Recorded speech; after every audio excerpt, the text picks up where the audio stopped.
develops when boys stake out the home of their father's murderer, put themselves through grueling physical training, and fantasize again and again about how satisfying it will be when he finally makes the bastard who took everything from him beg for his life. Now, if they let their father's killer slip through their grasp, or if they press the barrel of a gun to the back of his head and then realize they don't have what it takes to pull the trigger, then the amygdala is definitively stunted, and they'll have lifelong problems interpreting emotional information. This is the Onion News Network. Yep, we still do email. Drop your email address in the entry box at freetalklive.com, and you'll be kept in the loop with Free Talk Live.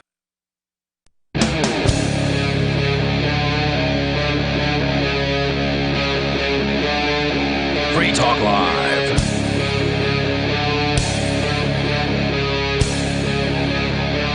It is Free Talk Live, and welcome to the program here. The phones are open if you want to join us.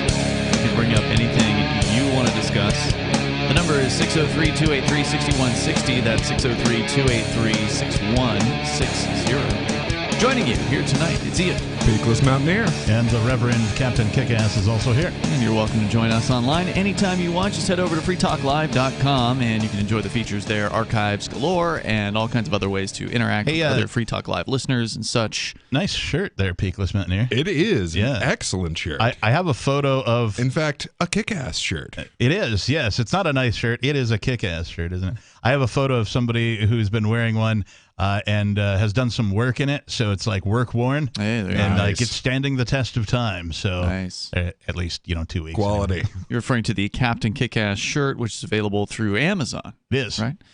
Which there's another subject you have tonight relating to Amazon about how to potentially order anonymously through Amazon, which I'm very interested to hear about, using Monero, the world's most, I guess, popular anonymous cryptocurrency.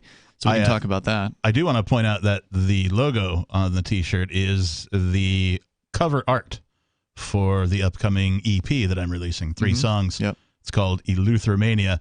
It'll be officially released on Independence Day.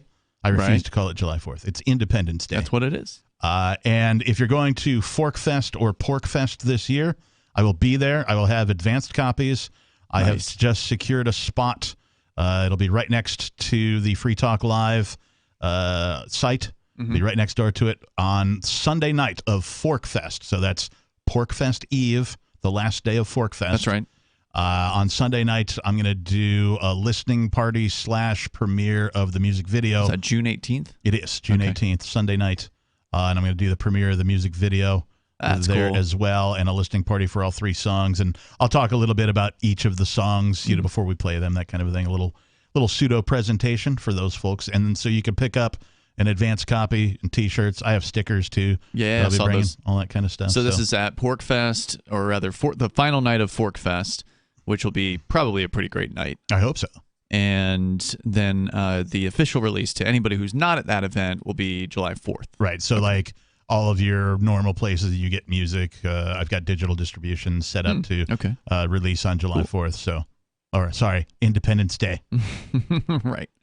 All right. So if you want to comment here on whatever's on your mind, the number is 603-283-6160. Captain, you were telling me a story last night because we were hanging out. Yeah. About a New York City situation where a poor bastard is now being strung up with, I don't know how many years in prison, but 27 felony or 26 felony charges for simply defending himself. Right. In a robbery or something like that? Yeah, it was a mugging. Somebody attempted to mug him. I presume it did not go well for the mugger. No, it didn't. In that case.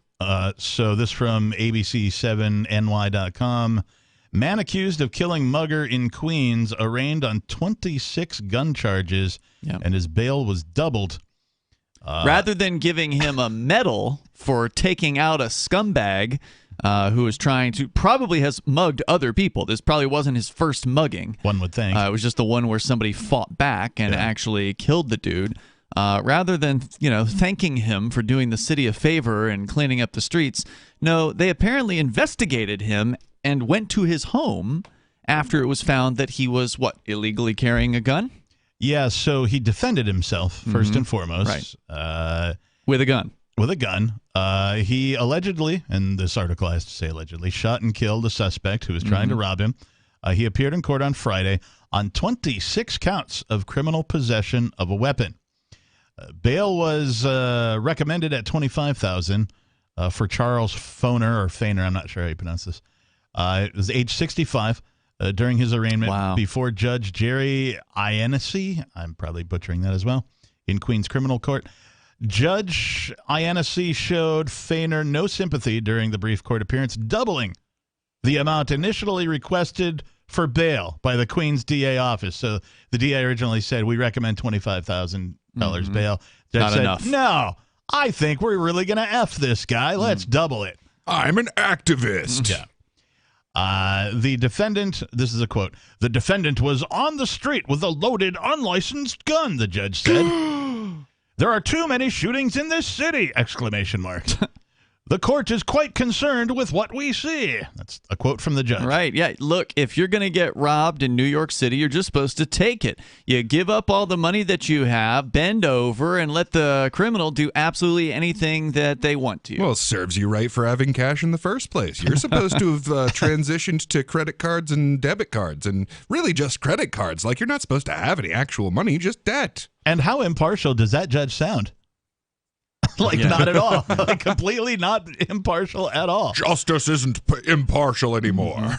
Feiner was walking to a parking garage when he said the robbery suspect, identified as 32-year-old Cody Gonzalez, demanded money. Investigators say Feiner, a retired doorman, claims he shot the would-be mugger to death after the assailant lunged at him with a sharp object at 2 a.m. on Wednesday. On Thursday, investigators revealed that the robbery suspect was not armed with a weapon, but did have a pen. The 32-year-old had more than a dozen prior arrests. So, I mean, a pen is still a pointed object. So, you can injure or kill a man with a pen. They say the pen's mightier than the sword. Indeed. Feiner said nothing to reporters as he was led from the 102nd Precinct in handcuffs late Thursday afternoon after Queens prosecutors filed weapons charges, including criminal possession of a weapon and criminal possession of a firearm. Police then confirmed later in the evening that Feiner was charged with 26 counts of criminal possession of a weapon, but was not charged in the fatal shooting. I'm actually surprised. I mean, me too. You've heard the stories about how you're supposed to you shoot somebody outside your house. In some jurisdictions, they say drag them inside, otherwise they'll come at you for whatever. I don't know what the charge is, manslaughter or something like that, or second-degree murder or whatever. And I'm surprised they didn't just say something, hit him with some kind of other felony here for defending himself. And it gets weirder too, particularly about the whole the incident that this occurred, the mugging itself. He is facing no legal ramifications for. Not yet. At least yet. Yeah. Right. But it gets weird. This comes after a search warrant recovered more than 24 firearms, which included pistols, shotguns, rifles, 3 assault rifles, an AK-47, 153 loaded high-capacity magazines. How do you do that? And 2 body armor vests. I mean, first of all, he shouldn't live in New York City. This is a huge mistake. Under any circumstances. Yeah, if you are a gun-owning person and you believe in defending yourself, you should just leave the city and move to a more gun-friendly place. If you're a libertarian-minded person... If you are not a communist, stay away from New York City. Right. If you're a libertarian, you should just move 4 hours northeast and come on up to New Hampshire. If you are a conservative-type person, then Texas, Florida, you'll probably feel right at home. In places like that, and that's it. That solves your problem right off the bat. But it just makes me wonder, how did this guy even walk those guns into his apartment?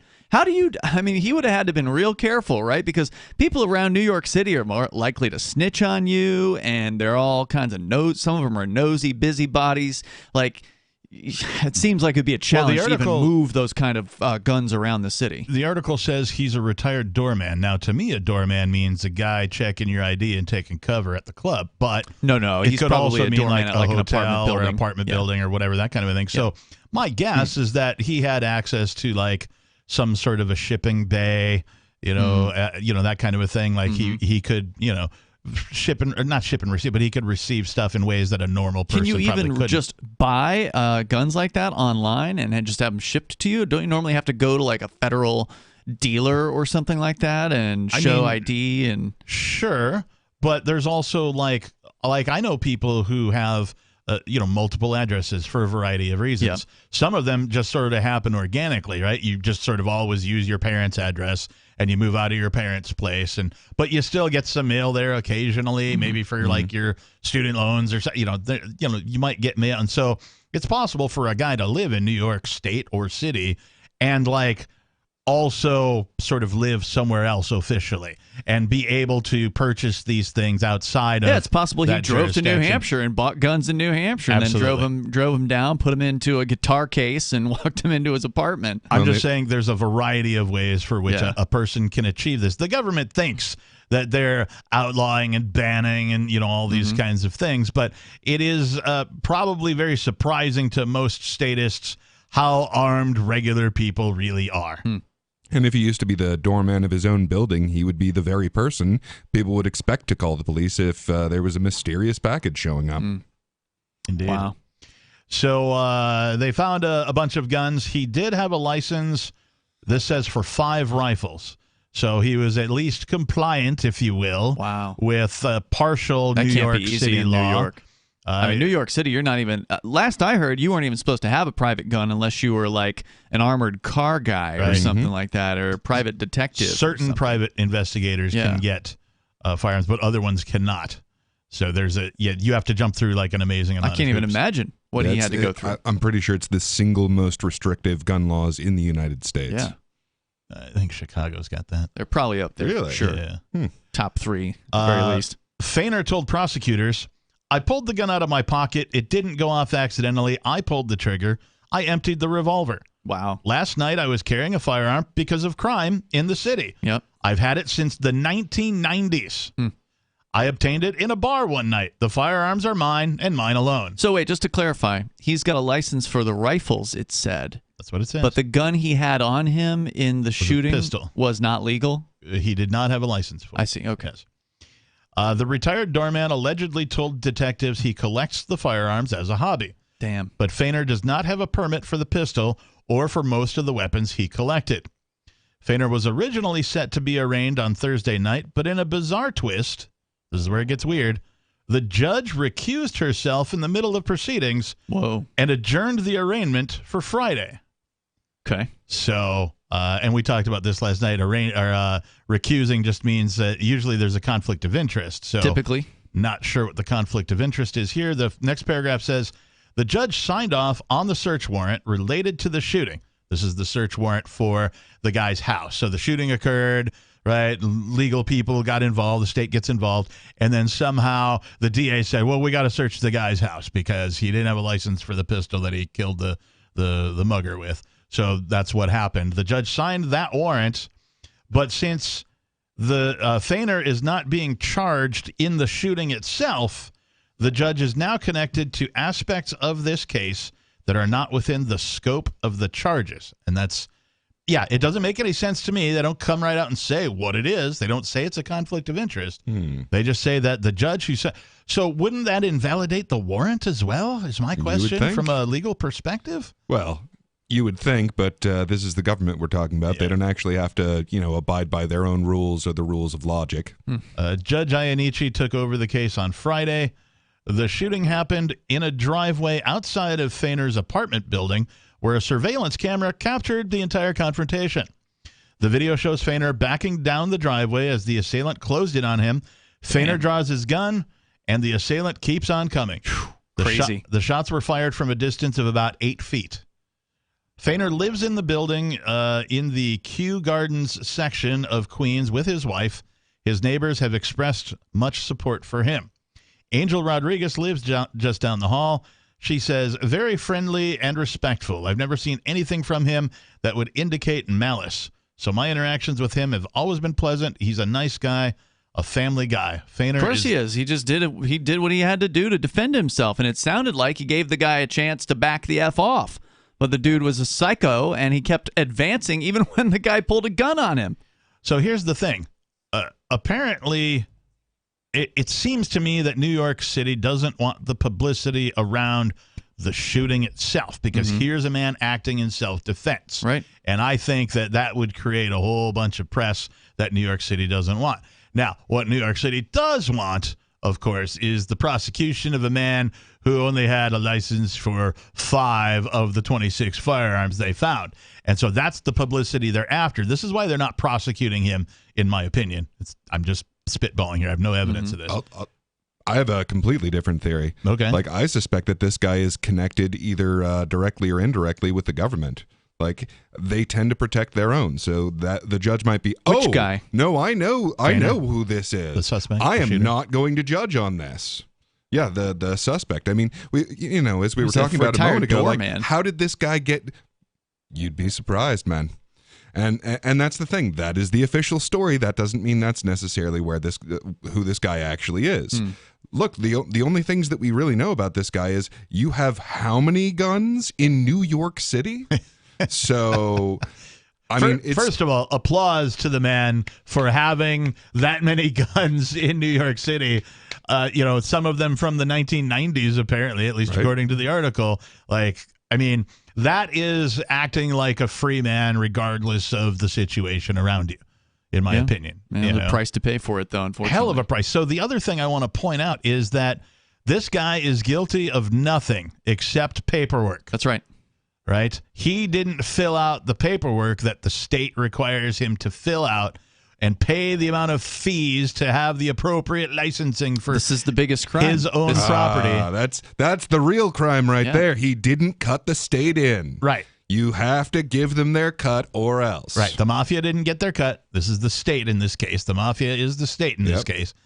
And that's why he's facing 26 felonies. Yeah, you didn't give them their cut, and you didn't perform the free labor and allow them to wait unknown periods of time before approving your actions. Yeah. Now, the basis of most law is something called common law. And common law basically says if there's no victim, no person harmed, and no property damaged, no property harmed, then there is no crime. And that's generally accepted by most people as, that sounds right. That sounds legit. And that is not the case when it comes to government. And I can't hammer this home to our listeners, and particularly those who are new to this show listening, that this is the case most of the time. Most of the time, people are getting convicted where there is no victim. No victim, no crime. But the behemoth known as government, state government, federal government, whatever level you want, keeps growing and keeps putting people in prison, keeps threatening their lives, caging people for paperwork violations because they didn't fill out the right form and pay the right fee. Apparently, his lawyer, Margaret Lynn, according to the New York Post, urged the judge to release him on his own recognizance, saying he's a deli worker, has no criminal record, and lives steps away from the courthouse. She said this incident is a total aberration in his life. He's the one who called the police immediately after the robbery where he was the victim. But that didn't matter to the judge, who sided with the prosecutors, and then, as you mentioned, the $50,000 bail. In this case, facing up to 25 years in prison. The man is 65 years old, so this is potential life prison sentence for him. Yeah, if they sentence him to 25 years, I mean, without some kind of weird complication that would be difficult to know about, I can't imagine why they wouldn't be nailing this guy to the wall publicly. Like that he looks should like be what they're doing. Yeah, he should. Well, the judge is recusing herself. Why on earth are you recusing yourself? She doesn't have to say, I guess. Apparently not. And now there's another judge, so it's going to move forward. Judges are political entities, so you would think that this judge would be hopping on the opportunity to, reestablish the New York identity. The only thing I can think of, and I'm just again spitballing, is that judge who recused herself presided over a case of the mugger, because it said the mugger had been in the court system multiple times, like a dozen times or so, I think is what it said. So, and in that case, she might have expunged the record. Yeah, something. So that's the only thing I can think of, that makes logical sense, or at least is sort of a believable thing. I mean, if he was a doorman, maybe she lived in an apartment where he was the door guy or something. I don't know, but you would think that would have not allowed her to press the warrant or sign the warrant if that were the case. But I don't really know. The details hopefully are more forthcoming, to answer these questions, but likely not. Yeah, if you're keeping up to date on this story, please feel free to reach out to us and let us know. But it's just so sad when you hear about people in places like New York and California who could avoid all of these problems by simply being in a different place, a different so-called jurisdiction where it's not illegal to have guns in your home. Right. Or on your person. In a case like this in New Hampshire, you'd usually get a pat on the back from the cops for defending yourself, and you go home, and that's the end of the story. The fact that you defend yourself in the street isn't justification for a search of your house. Right, which is all that should happen here in this case, too. The man defended himself. There's video evidence of the altercation that shows clearly the dude was coming at him with something in his hand, and, the dude shot him. Yeah, and I mean, the guy's a doorman and a deli worker. That's not work that you have to be in New York for. Nope. Well, doorman, you got to be in a big city, but deli workers, you can do that anywhere. Yeah. So sad story. So again, it's insane, just how petty government can be. In just if they want to come after you, they will manufacture what they need to come after you. There's so many laws that have been written, both federal, state, that no one can even count them. And if you don't believe me, I dare you to try. Go look it up. Go look up how many laws exist. Impossible. It's impossible. People have tried, and they reckon that it'll take multiple lifetimes for even another attempt to be started. Maybe that'll be something that we can finally accomplish with AI. AI, how many laws exist? Yeah, right. That is a good question. Have it just pour through them and be like, well, by this counting, it's that's 12,759 billion. Would you be asking for the whole planet or just the United States or New York City? Personally, I would be asking how many laws apply to me. Oh, that's even harder to answer that one. Right, because there's no evidence that laws actually apply. Well, there's evidence that they'll throw you in a prison cell. There's evidence that there are men who will, put you in a cage, and if you resist, they will end your life. Of course, there is. I'm certain that any AI that I get a hold of that is at all capable of accessing law, like the statutes and everything, will have been trained in a very statist way. Oh, of course. Oh, yeah, for sure. But it would be an interesting exercise to ask AI what evidence there is that laws apply to you.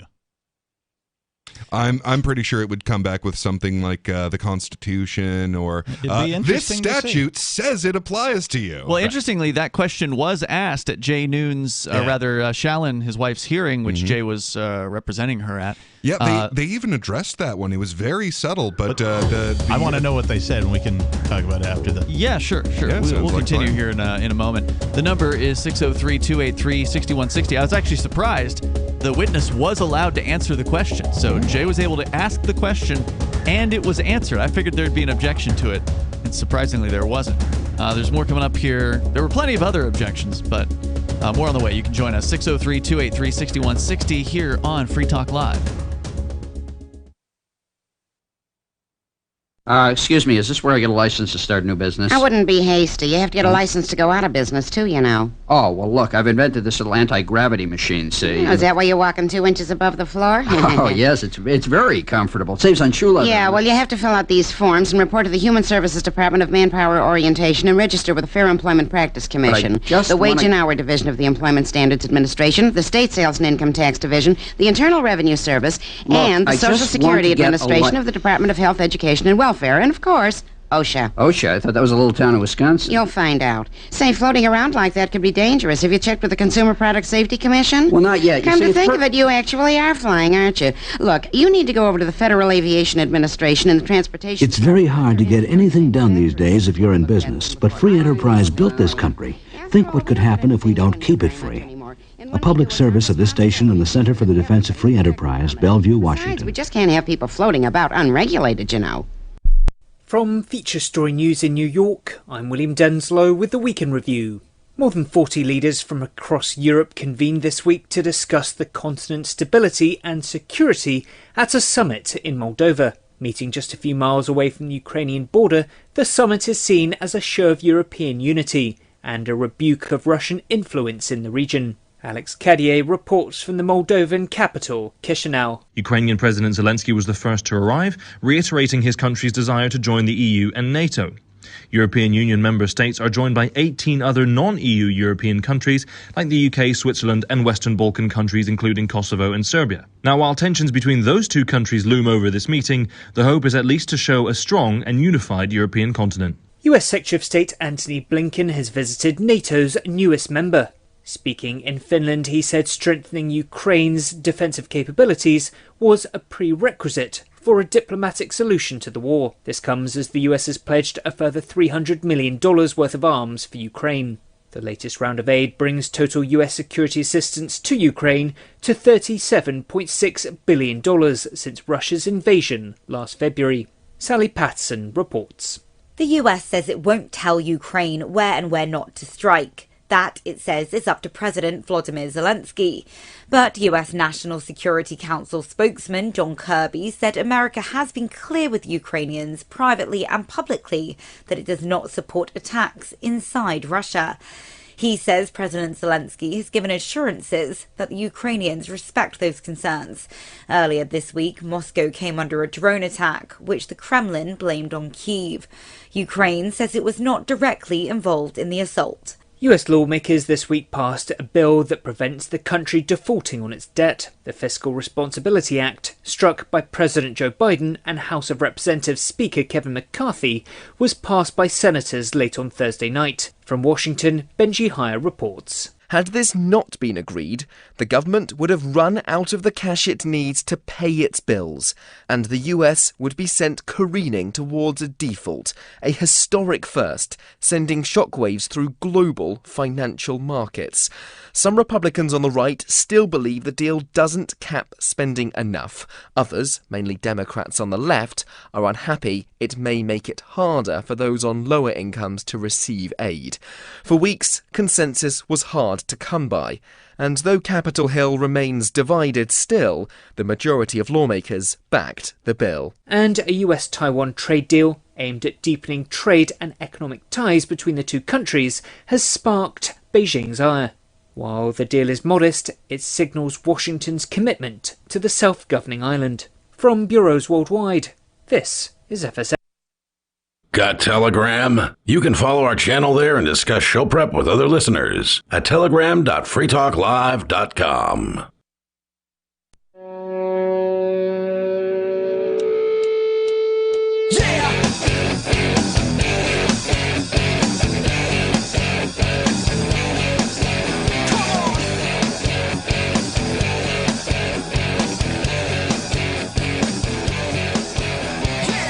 Yes, it is Free Talk Live. The phones are open. You can join us here live Saturday show. The number is 603-283-6160. That's 603-283-6160. It's Ian, Peakless Mountaineer, and Captain Kickass joining you. Want to say thank you to Garbage Man, who is a supporter of the AMPS program. I like that name. Garbage Man is supporting us for $5 a month, which is all that we ask for. We definitely appreciate the support.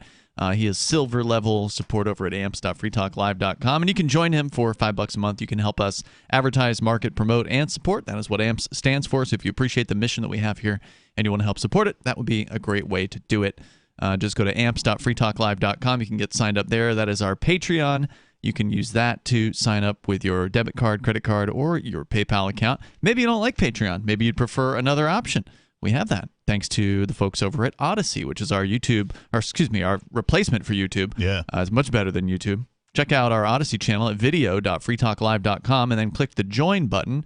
I believe it's right up at the top of the channel, and then you can jump through the hoops there, and then you don't have to support Patreon, and actually 100% of the $5 that you give through Odyssey actually comes to us because they tack the fee on top, whereas Patreon takes it out of the $5, so we end up with $4.20 or 30 cents or something. And on Odyssey, we get all $5, and it ends up being like $5.70 something for you. So some of it goes to Odyssey, and then obviously the credit card company gets their cut. So check it out. Real quick, there was a movie released yesterday on Twitter And it was heavily censored. It's called What is a Woman? Now, I haven't seen the movie. I haven't either. The dude that's made it is a total a-hole. I did see a bunch of links for it, and so like it was available for you to watch. However, he's like an ultra right-wing Babylon guy. Bee released their own documentary called What is a Man? Okay. It's a 99-minute movie. Yeah, it's a real documentary. A real documentary. Well, it's Babylon Bee, so it's funny. Got it. And so it's a full-length mockumentary. I see. It's very mocking. You watched the whole thing? I did watch well, I don't want to spoil it for anybody. Just go find it and watch it. It's called What is a Man? And it is sort of the antithesis, if you will, of this other documentary, What is a Woman? So Babylon Bee, What is a Man? Go watch it. Worth the watch, huh? It's totally worth the watch. It might be one of the greatest parody documentaries I have ever seen. Wow. Yeah. Wow, are we talking about like on Spinal Tap level kind of like that? It's different. Mm-hmm. I'm trying not to spoil I'm not saying it's going to be like that, but that is a parody documentary, is it not? I would not rate this on the level of Spinal Tap. Meaning that it's worse than or better Spinal than? Tap. Only because this is Spinal Tap. Yeah, is the movie that we're talking about. Only because this is Spinal Tap is a rock and roll movie. Right. But it is a mockumentary. It is a mockumentary. Yes. Right. Wasn't it like one of the first ones? Probably. Yeah. Certainly one of the first famous ones. And it's pretty ones. great. But like that sort of to me stands in its own. That's something that will never, ever be done again. This is Spinal Tap stands alone. Yeah, the like likes of that will never occur. So if you take Spinal Tap out of the equation, then my statement stands. If you What's the one they did about the Spinal dog Tap show? into the equation, the mockumentary about the dog show? Yeah, the guys from Spinal Tap, the guys that did that, did one about dog shows. Damn it, I can't remember the name of it. What the hell's that one called? It was pretty funny. If only there were a device. Yeah. Well, while you check that out. While you check that. So, yeah, I was very glad that I got to see the Noon case, or I guess the... Oh, yeah, thank you for going to talk about that. Yes, let's talk about that. The Shallon Spalding case, I guess. I think of them as the Noons. They are married. Are the Noons. Well, and that was an interesting bit because they are, married like humans rather than like property of the state. Correct. They did a free wedding at Forkfest years and years ago. It was actually, I think, 2018, and our very own Mark Edge from the Shire Free Church was the officiant. The movie was called Best in Show. Best in Show. Yeah, that was pretty funny. Yeah, and I actually did notice that he snuck it right in there. Like, I think it was the very last thing that he did, the prosecutor, because there were 2 rounds of questioning for the police officer that he brought up.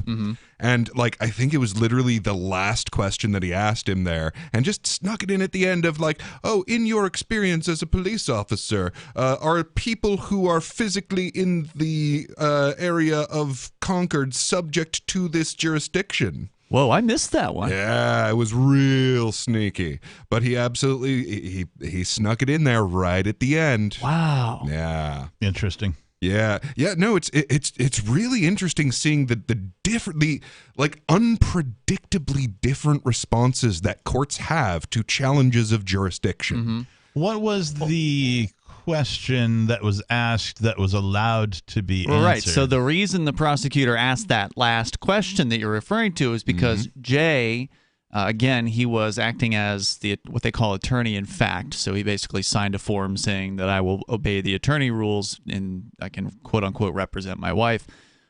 He did ask I think it was the cop, something to the effect of, you had actually said the wording a few moments ago without even realizing that was what was being said. It was something along the lines of I can look it up. Is there any evidence that this jurisdiction applies to this individual? Yeah, something like that. And he said no. He did. Yeah, so I've been thinking about this because, some people are like, oh, well, he wanted to do a written one later so that we wouldn't be happy that it went our way, or that we wouldn't be upset that it didn't go our way. And the more I'm thinking about this, like, there is some real complexity to this particular case that makes it a very difficult case to judge on, because who challenges jurisdiction? Well, but that's what everybody should do. Yes, absolutely. And in fact, rather than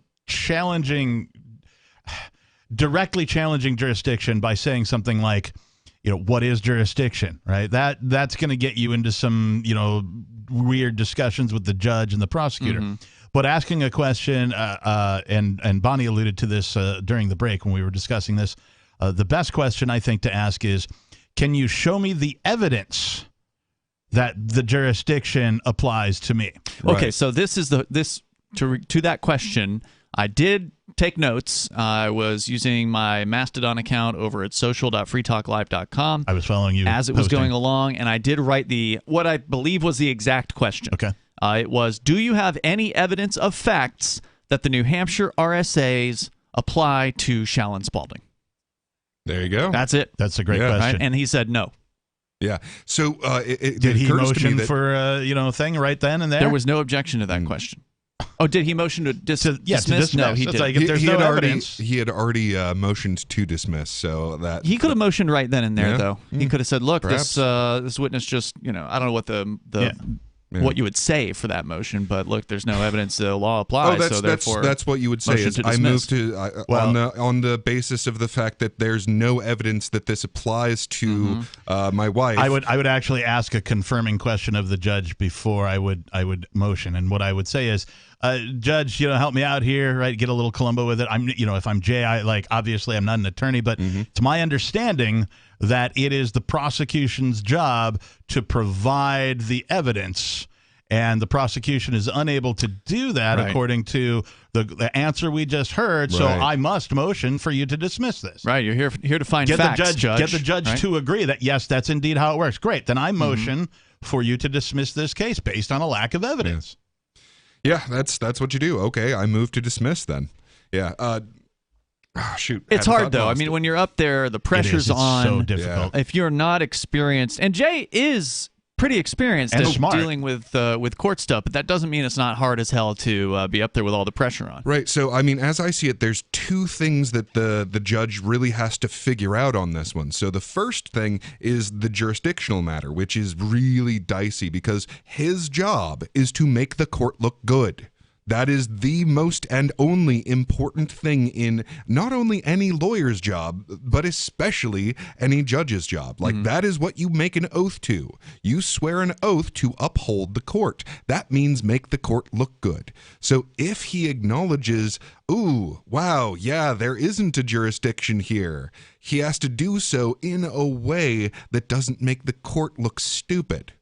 And he also has to go, okay, it's specifically said that usually this jurisdiction applies. So if I say that this jurisdiction doesn't apply, I have to explain why it doesn't apply in this case. Right. So rather than making the judge and the court look foolish, you just make the prosecution look like they were incompetent or they were unable to complete their job. Right. They didn't fully take care of all of the details, and that which still makes the court look bad.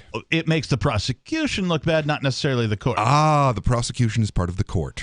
I understand what you're saying, and we're arguing semantics here, but the judge would much rather dismiss a case where the prosecution looks bad rather than dismiss a case where the defendant has just made the judge look bad. That's true. Well, first of all, the judge isn't going to rule that court doesn't have jurisdiction. I mean, that's just not going to happen. Right, but the judge can rule that the prosecution did not provide enough evidence, which it's their job to do. What the judge is likely to do, if he's going to rule in favor of the Noons on this, and I think there's a good chance he's going to rule in favor of the Noons because he took... For listeners that don't know, we didn't even say this, but Jay's wife, Shallon, is accused of quote-unquote child endangerment for leaving a 2-year-old in a car with air conditioning on, strapped into a car seat for napping. Allegedly as little as 15 minutes, if you believe the witnesses in the case, as much as 30 to 45 minutes. So there was all kinds of different testimony about how long the child was in the car. So but no evidence. That was not very clear. Well, there was witness accounts, but that was it. And so I think that the judge took it under advisement, and in a lot of cases that I've seen, when a judge takes a case under advisement, almost, I would say most of the time, it comes back not guilty. Okay, and if he wanted to do a guilty, he'd have just done it right then and there, done it in front of everybody. It would have been a big dampener on the crowd if he'd done it, but it would be a huge excitement to the crowd because there was a huge crowd of people at this trial. Everybody would have been whooping and hollering if he had said not guilty in the courtroom. So he's smart, right? Like, this judge is no dummy. He's gonna issue the order quietly. It's going to get mailed over to Jay, and then nobody's going to be able to have a big party in front of the system or whatever, or on video in the event. So I think he's likely going to go not guilty. He doesn't have to explain why he went not guilty. He's not going to say not guilty due to lack of jurisdiction. It'll just be, state didn't prove its case, and he won't even have to say that. Right. I have two questions about that. So, my expectation, and again, I'm no attorney and I have no experience at sitting through cases and litigation and that kind of thing. But this under advisement thing, it's my expectation as a defendant. If I go to court or go to a trial, that at the end of the trial, the judge makes his decision. No. That doesn't seem to be the case. Sometimes yes, sometimes no. It just depends. Okay. Oh, how I wish. All right. So then my second question is, during your trial, the Crypto 6 case. The Crypto 6 case, your trial, your attorney made some motions, and two of them, I believe, at least I think I saw two different times where he made a motion to dismiss, and the judge said, I'll take that under advisement. That's right. And then the case went on, and then the jury found you guilty. Correct. So we're still waiting on that. I don't understand how this particular legal magic works, this under advisement thing. The under advisement just means the judge will consider it and make a ruling later. And is there a time frame? No. Is they're not held to any accountability right. for the government? I mean, I'm obviously looking for something that doesn't exist, but to me this seems like no, they don't even have a rule they're supposed to be following about how long it takes the judge. They can take their The judge sweet can take time. a year if he wants to. It seems to me like this is stuff that the regular folk, our listeners included, who aren't, legal scholars and, studiers of these things, should be fully aware of, because I was not aware of these things. Yeah, they don't teach you this in school. And these are like sort of my first observations of these things are like, well, what is this under advisement crap? Yeah, this certainly doesn't show up in the movies and TV shows about court. No, never. Right. And that's where most people get their idea of everything state, the cops, the military, the judges, the prosecutors, the investigators, all that stuff in the United States of America and the world over. That crap, your idea of that comes from television. It's called programming for a reason. Yeah, in theory, under advisement should mean, in the ideal situation, that the judge hasn't made up his mind quite yet, that he needs to review the law, he needs to review some case law, he needs to review the evidence in the case, and make a decision based on not whatever he's immediately thinking, but he may have some questions that he needs to resolve or whatever. And in some other cases, it may simply be that the judge just doesn't want to do it in front of the crowd. It could be just that simple. So who knows? They never tell you why. Yeah. That's their privilege in that case. In the case of the Crypto 6, it's been 6 months since he took that motion under advisement, and we're still waiting.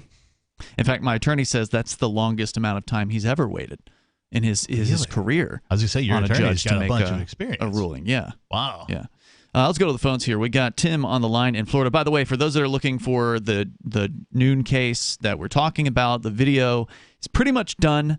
It's just got to be exported and then uploaded.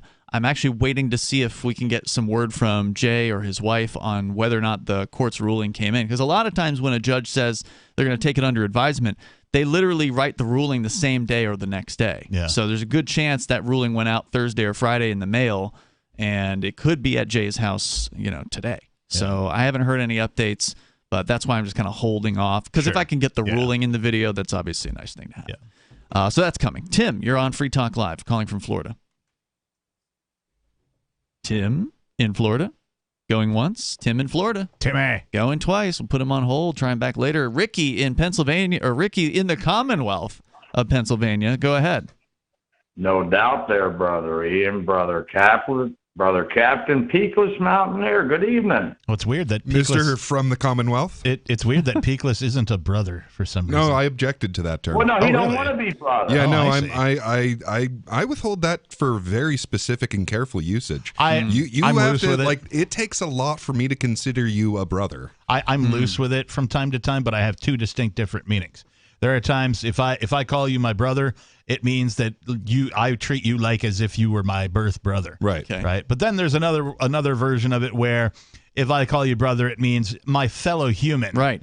Right. I We're all recognize brothers. that you are a human being. Oh, you're human too? You are my brother. I'm going to go with right? cousin on that one. Because you're all my 50 bajillionth cousin 900,000 times removed. Yeah, okay. But, and part of it, honestly, is just that as much as I appreciate his input, Ricky is a statist. Oh, yeah. And that's not correct there. That's not correct. Here we go again. We'll save that for another time. Let me, and maybe I'm using statist in a way that you don't usually use it, but what I mean by it is you believe that it is just to have a coercive monopoly on the enforcement of law. Excuse me? You believe that it is just to have a coercive monopoly on the enforcement of law. So specifically, if your Commonwealth secedes, which I wish you the very best of luck in that occurring, you would still say that everyone that's in this geographical region will be forced to pay a tax in order to exist there. Well, no, but see, the problem is, Peekless, you tend to not, I guess, listen to the show all the time. I talked to Brother Ian, and I actually talked to some members of the Commonwealth recently. I think it'll fly. My answer is, you have a memorandum, and we'll agree to a small amount. The way it works is it's like a donation. If you can't pay it, nobody's going to nail you. Am I going to be subject to laws I didn't agree to? Peekless, let me talk so you understand. So if you don't pay it, that's fine. When you can pay it again, it's all good. It'll work out. And people here in PA would be really hip to it. Believe me, I know. I lived here my whole life, so don't talk, you know? But am I going to be subject to rules I didn't agree to? No. In really? fact, PA generally ain't that way anyways, more or less. You know, it is absolutely that way right now. Like, you don't live here, Peekless. We know people who've lived there, dude. Jeremy Kaufman, for instance, is a Free State Project mover who used to live here. Yeah, I don't live there, but I've spent some time there. Dude, you have speed limits like everyone else. I mean... Oh, come on, Peekless. Now, the fact is, that wasn't even my topic, but since you're all over me, we might as well talk about it. It's all good. And one thing before I go on, being the captain mentioned it. When it comes to this show, I look at, Brother Ian, Brother Captain, Brother Mark. It took me a while to get to know everybody new, but I look at you as my brothers because you're like my friends, just like my friends on Skype, You're more than just co-host to me. You're people similar and close to me, I think they call that a parasocial relationship. Don't they? What Isn't does that the mean? term? Yeah, I think you're right about that. It's where when you listen to somebody a lot or you watch a person, YouTube or whatever a lot, you get to learn about that person, but they don't get to learn about you. Now, in your case, Ricky, we do know about you because, you call in. Because I'm very open about me. You call into the show. And I'm pretty open about myself, but sometimes too open. But people feel like they've created a relationship with that person in their mind that doesn't actually exist because, we don't know the average listener from Adam if they walk up on the street. It's not to say we're not grateful that they're out there, but, you know a lot more about us than we know about you. We exist inside Ricky's head. Honestly, only from talking to you over the years, Indeed, Ricky. So what were you calling about tonight? Well, I don't know if it even matters anymore. Okay, great. But anyway, I'll tell you what it was. Last night, I called in and I had a good call. I talked about, my use of crystal in 15 and 16. And then Ricky said he used to call the show Blazing High every single night back in 2017. 17 and 17. Every night I was smoking. In fact, I'm going to get announced tonight. That being said, damn. I got you to laugh twice. Where do you go to get an ounce of weed in Philly? It's not legal there, right? I'm not in Philly. Or in Pennsylvania? It's called the street, dude. Okay, yeah, I was gonna say it's not legal in Pennsylvania. Are you right? suggesting that things that are illegal can still be acquired because there's a desire to acquire them? Is that where Is that also where you get tacos from? That was what this whole call was about. Now, the funny thing is, and I did get you to laugh twice. It was good. It was passionate. It was even on topic. But then the bad stuff happened.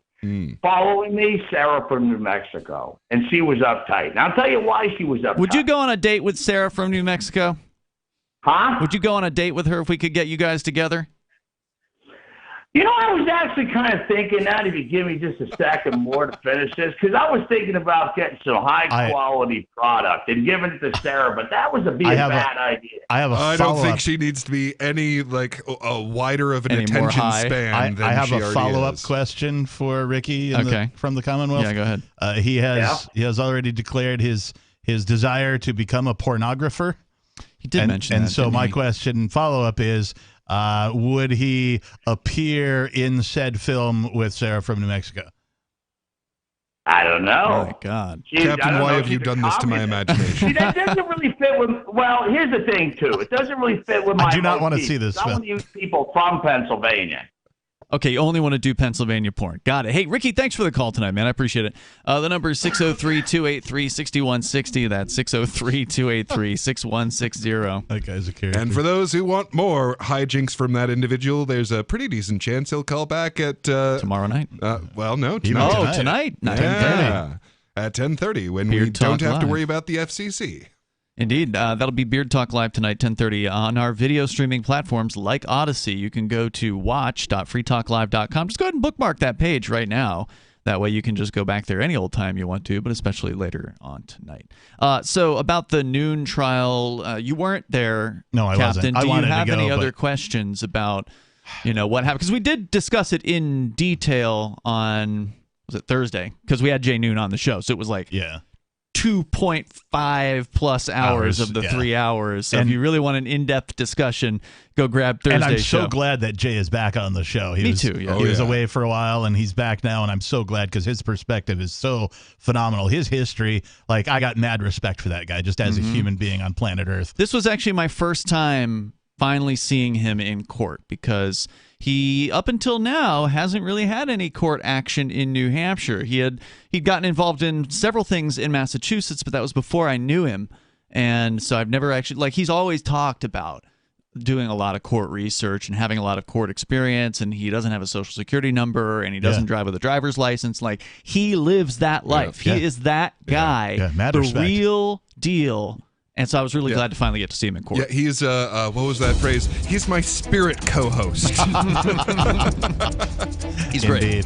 So we got more coming up here. If you want to join the show, you can. The number is 603-283-6160. That's 603-283-6160. Coming up, we can talk about AI, CBDC's medical freedom, tuberculosis specifically. What about, should you just be allowed to walk around with TB?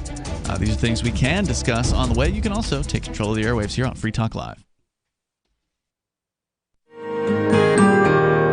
So the protection of life, liberty, and property is what the Free State Project is all about. But it's an effort to move 20,000 people who understand. It's about demonstrating to the entire country that, we can have a free market, a truly free market. Making it just a freer, great place to live.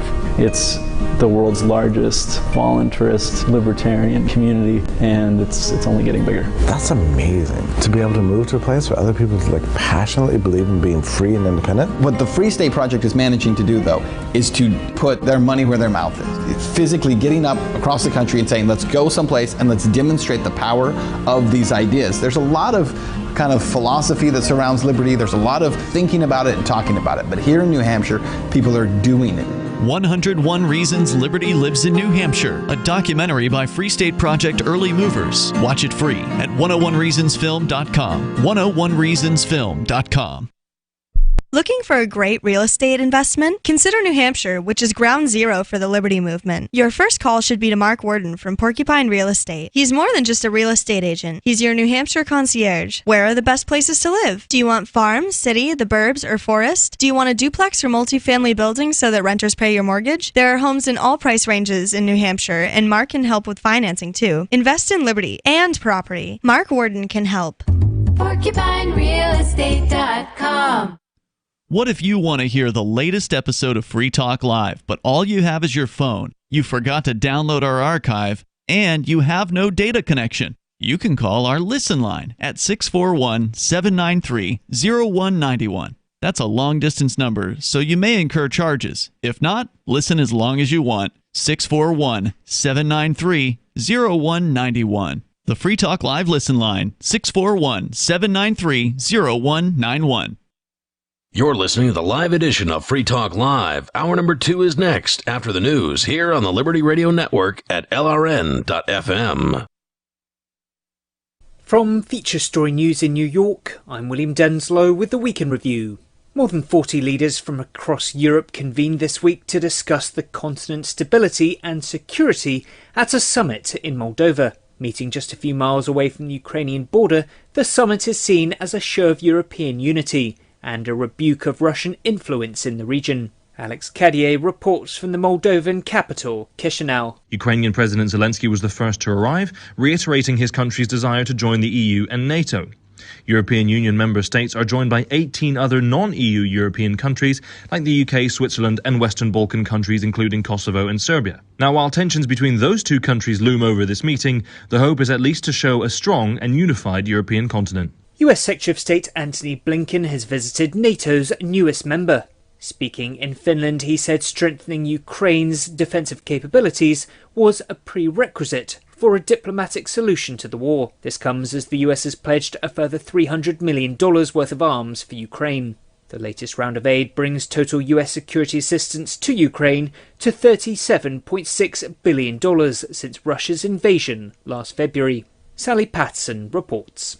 The US says it won't tell Ukraine where and where not to strike. That, it says, is up to President Volodymyr Zelensky. But US National Security Council spokesman John Kirby said America has been clear with Ukrainians privately and publicly that it does not support attacks inside Russia. He says President Zelensky has given assurances that the Ukrainians respect those concerns. Earlier this week, Moscow came under a drone attack, which the Kremlin blamed on Kyiv. Ukraine says it was not directly involved in the assault. US lawmakers this week passed a bill that prevents the country defaulting on its debt. The Fiscal Responsibility Act, struck by President Joe Biden and House of Representatives Speaker Kevin McCarthy, was passed by senators late on Thursday night. From Washington, Benji Heyer reports. Had this not been agreed, the government would have run out of the cash it needs to pay its bills, and the US would be sent careening towards a default, a historic first, sending shockwaves through global financial markets. Some Republicans on the right still believe the deal doesn't cap spending enough. Others, mainly Democrats on the left, are unhappy it may make it harder for those on lower incomes to receive aid. For weeks, consensus was hard to come by, and though Capitol Hill remains divided still, the majority of lawmakers backed the bill. And a US-Taiwan trade deal aimed at deepening trade and economic ties between the two countries has sparked Beijing's ire. While the deal is modest, it signals Washington's commitment to the self-governing island. From bureaus worldwide, this is FSN. With FSN Spotlight, I'm Simon Marks. Today, what to make of the news that America will not default on its debts. The country's date with economic catastrophe has been averted as a result of a political deal forged at the 11th hour between President Joe Biden and his Republican opponents. David Smith is Washington correspondent for Britain's Guardian newspaper. It has happened before, most notably about a decade ago when there was a similar standoff and a threat of default. And in fact, one of the credit agencies lowered America's credit rating because of doubts over whether it would pay its bills. This time, in what's a very divided, politically polarized era, Republicans were not just going to lift this debt limit without making some demands to curb spending and impose various conservative priorities. Republicans did get some of what they wanted. In terms of the forthcoming budget, spending is pretty much frozen for the next year, apart from defence. But Joe Biden also managed to protect a lot of his priorities around climate and other things. Perhaps it was inevitable in the end. Even they realised a default would be too catastrophic to contemplate. And indeed, default would have resulted in economic contagion all over the world. The compromise, though, only gets the country to 2025. You can expect to hear a lot more about America's debt ceiling in 2 years' time. With FSN Spotlight, I'm Simon Marks. FSN is an independent source of news for TV, radio and digital networks worldwide. You can find more of our minute-by-minute updates on Twitter. Follow us there @FeatureStory. And we have a wealth of audio and video stories from our global news bureaus on Facebook. You can find us there by following Feature Story News. Stay tuned for further updates right here. But for now, that's the latest Feature Story News. William Denz. America is at a crossroads on many issues, leading many to ask, is it time for the president to blow the silver horn left behind by the Founding Fathers in case the country ever needed them? Of course, the horn, which has been sitting in the Oval Office since 1817, has never been used by a commander-in-chief, but many Americans think now might be the time to summon our forefathers. Which Founding Fathers would come back? All of them. Look, when you have a bug problem, you call the exterminator. When you have an America problem, you call the Founding Fathers. They know what to do. We have to keep in mind the Founding Fathers left us with a warning. If you blow the horn with less than pure intentions, it will turn to tin and can never be used. But a president has to take risks, have the courage to admit that his administration is not all-knowing, and blow that magic silver horn to summon someone who is. Yes, but what if we become too reliant on them and they disappear after the next new moon, as was written? This is the Onion News Network. Our Matrix server is about as free as internet chat can be. Join the existing rooms or create your own at chat.freetalklive.com.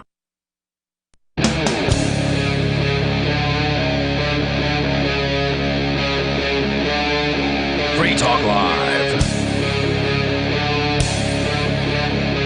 It's Free Talk Live. We're kicking off the second hour of the program. Live Saturday show here. The phones are open. You can join us. The number is 603-283-6160. That's 603-283-6160. You can join us online. Just head on over to freetalklive.com. Throwing up the horns. And enjoy the features you'll find there. We do have our own social media platform. You can go to social.freetalklive.com. You can interact with other Free Talk Live listeners there and some of the hosts of the show. That's social.freetalklive.com. We run the server. That means we set the rules. And the rules are that, well, there aren't very many of them. Rule number 1 is don't snitch. If you don't like somebody, just block them. I don't care what you don't like about them.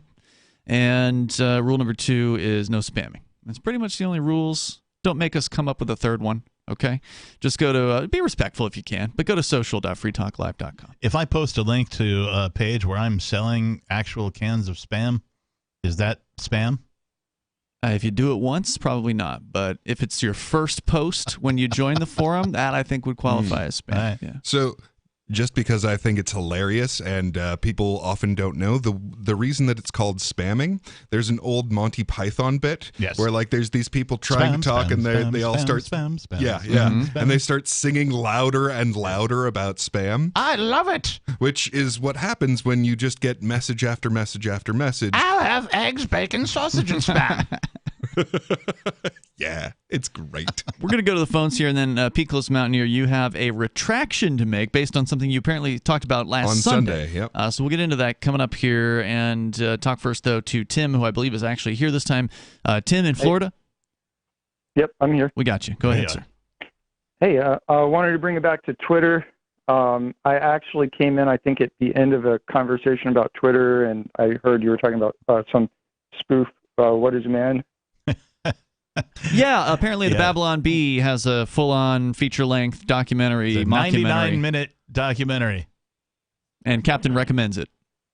Yeah, I'll check it out. I haven't even checked out the What is a Woman yet, but yeah, me neither. But I watched this parody documentary, and well, I just have to say, watch it and let me know what you think later.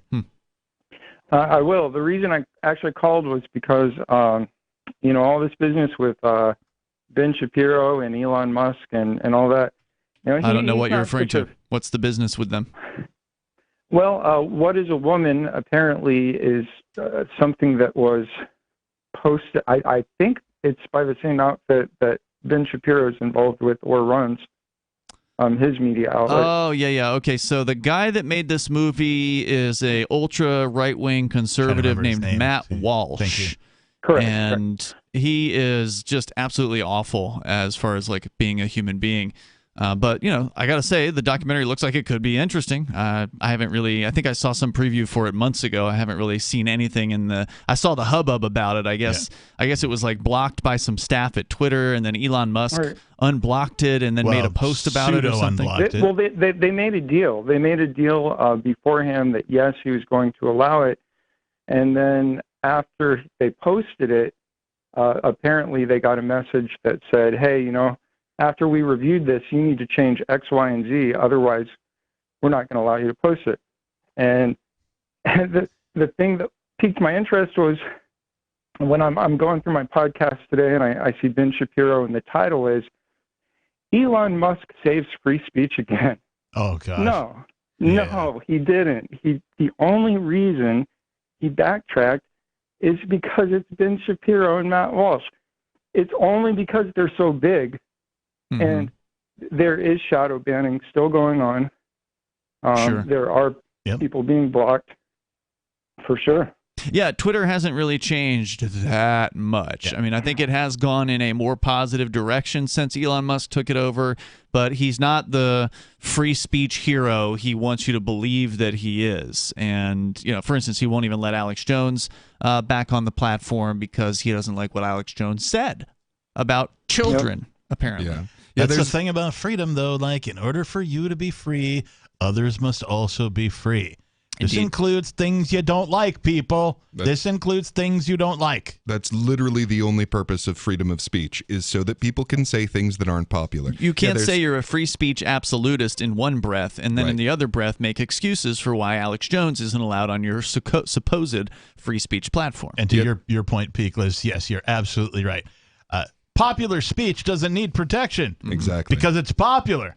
Yeah, there's very much a thing happening in big tech that is very similar to what happens in politics, where, Zuckerberg is terrible, which means Elon is awesome. And no, two things can be true. They can both be controlling a-holes. Yes. Well, so apparently the FBI is still in Twitter. That never stopped. Of course. Right. That I was trying to turn you on to The Last American Vagabond last week. That's where I'm getting a lot of this information is, and a lot of it is circumstantial, and the guy even admits that, David Christian. But yeah, he's showing some really weird things going on with Twitter where certain subjects are just being blocked regarding Ukraine, regarding even still with COVID. I'm shocked. Yeah, it's not over. So what you're saying is you don't believe that if this movie were made by some lesser-known creators, people that don't have, 500,000 views or 500,000 followers or whatever, if it were made by someone with 5,000 followers, then it would have just simply been blocked, and that would have been the end of the story. Yeah, with no explanation. Yep, with no explanation. I mean, but I wouldn't be surprised if that's happening right now. There's somebody with 50 followers that made his own, documentary about something, and it just rubbed somebody the wrong way, and they're like, nope, squashed. Yep. Yeah, all right, Tim. And just as with politics, the secret is to not vote Republican or Democrat. Similarly, the secret is to get out of these controlled systems. Stop putting your time and energy into both Facebook and Twitter. Thank you, Tim, for the call tonight. I appreciate hearing from you. The number is 603-283-6160. That's 603-283-6160. So you have a retraction or correction of some sort to make, Peakless. What happened on Sunday night? Yeah, so, and this sort of thing does happen when you're just, dealing with too much information. So I kind of mentally swapped two different dates. So I had announced on Sunday that the secured overnight funding rate, which is the American decision on what the day-to-day interest rates for the world will be, taking over for the London interbank overnight rate, LIBOR rate. Now, I had said that was happening on the 1st of this month. It actually happens at the end of this month. So the end of this month will be the last day of the London rate existing. So financial apocalypse, maybe. It's very much a financial Y2K. It's possible that the quadrillion dollars of contracts that are all determined on the day-to-day rate of the overnight London rate, maybe they've already figured this out and already put things in place to make sure that the American rate will function just as well. Or maybe they didn't, and a quadrillion dollars worth of contracts are about to go haywire. And what would that mean for them to go haywire? We're looking at all sorts of possibilities. Talking about rates going up on people's loans or something? Well, so one of the things that very much seems to be waiting in the wings for us is a what's called a credit crunch. So you know how they've been, hiking the rate. The Federal Reserve Yes, rate. the Federal Reserve rate. And other central banks have been doing the same thing. Right, yes. As far as I know, every bank throughout the world finally did sign on to hiking their rates to some degree or another. Now, that means that it's really, really hard for these businesses to get loans. And unfortunately, we've spent years where all of the rates were practically zero and in some cases less than zero. So we have a tremendous number of businesses that have no profitability whatsoever, that are they're zombie businesses. Yeah. Mm-hmm. So the only reason they continue to exist, and as a result, certain people having jobs, is because they keep being able to get this easy money loaned to them so that they can pay their previous loans. Mm-hmm. So now that A, we have a much higher rate, and B, there's a lot closer scrutiny on what banks are doing because of the previous bank failures, a lot of banks are making it very, very difficult for businesses to get loans. Right. So there's a credit crunch that we are starting to see the effects of. We heard a story, I think it was actually Professor Peter St. Ange, who pointed this out, that there was like somebody who was creating a new housing development in New York City, and a reputable firm or whatever that has done this many times, and they went looking for financing and they couldn't get it. Right. From like major banks that they've been able to do business with in the past. These people have a great reputation or whatever, and it just wasn't happening. Yeah, and in ordinary circumstances, even if there's something that makes it a little harder to get a loan, you'll just get a worse rate, but you'll still be able to get that loan, and your business won't go under completely. Whereas now, but if you can't get the loan at all, right. Now there's all these zombie businesses that their ability to continue to shamble forward into the future is being cut off. Mm-hmm. And another thing that's complicating the situation. So in 2008, we had this whole explosion due to people not paying their mortgages, right?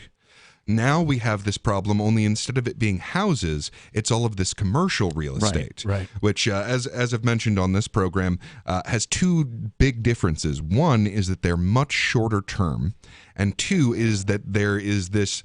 So they'll have this small payment on the month to month, and then this big bubble at the end. Balloon. Yes, the balloon payment at the end, where they pay most of the thing off. So when you if they can't pay it off, right. And that's the issue right there. Mm-hmm. So then they haven't been putting equity in this commercial mortgage. And the reason they can't pay it off is because, their shopping center's half empty. Yeah. Right? Yeah. The building is half empty or whatever, right? Whatever commercial property we're talking about here, because people went out of business during COVID, right. Big time. And now you've got inflation that, of course, has been kicking up and making things much more difficult on these businesses. Not to mention they probably have their own loans and all that. There's all kinds of circumstances that are just coming home to roost at some point. Oh yeah, I mean we are seeing just a play-by-play of the disaster scenario that the Austrian economists warned us about. Where okay, if you want to pretend there isn't a recession, you can do this fake easy money thing, but it's essentially like drinking more when you have a hangover, and it's like that's what they're going to do because they bailed out the government this week, right? The Senate and the House of Representatives went ahead and voted for the plan, and now I believe they're saying that the debt ceiling will be completely suspended until January of 2025. Right. So there's currently no debt ceiling. Right. They can spend just as much as they feel like. Has there ever really been one? Just the yes illusion no. of one. Yeah. Well, yes and no. That's the answer. Well, so here's the thing. They've it's a political football. That's all it is. Well, it's sort of like with the court system, right? Where like their job is not to actually do justice, but to not appear foolish. In the same way, their job is not to actually stick to the budgets that they set themselves, but appear like they're trying to. So it's just a show, right? So the existence of this debt ceiling, gives them something to like. Okay, well, we shouldn't overshoot this by too much. But now that that's been suspended, there's no target anymore. Hyperinflation, here we come. Right. Yeah, how are they going to determine what it should be when it's reinitiated in January 2025? Good question. Fortunately, they have degrees in this subject and are very knowledgeable wizards of the finance. They don't. They're going to ask AI. Right? They're just going to ask AI. Yeah, so... Okay, back to LIBOR and this SOFR thing. Yeah. So I've got a story here from Forbes, just sort of a general piece. I'm not going to read through the whole thing because it's probably just too boring. But, what is LIBOR and why is it being abandoned? And at the very end, it does say if you have an adjustable rate loan, which a lot of people have these adjustable rate mortgages, for instance. An ARM. They say, check to see if it's based on the LIBOR rate. If it is, you need to find out what index your lender will be switching to. Because apparently there's more than just this SOFR thing. There's other indexes that they might be choosing. But that could result in what they say is a higher base rate in the future. So you may see a jump in your mortgage payments potentially within the next month or two, right? Absolutely. And how big of a jump is really the question. Good question. Well, and honestly, I'm not going to shed any tears for these people. If you didn't learn not to get an adjustable rate mortgage after 2008, I have no pity for you anymore. I mean, there are people who don't even know what a mortgage is, much less an adjustable rate mortgage. Okay, then don't sign a contract that you don't understand. Okay. I mean, I'm with you. When the devil shows up and says, you just need to prick your finger and sign Some here. Some people only learn by experience, and so, Yeah. I'll give you a one-time break.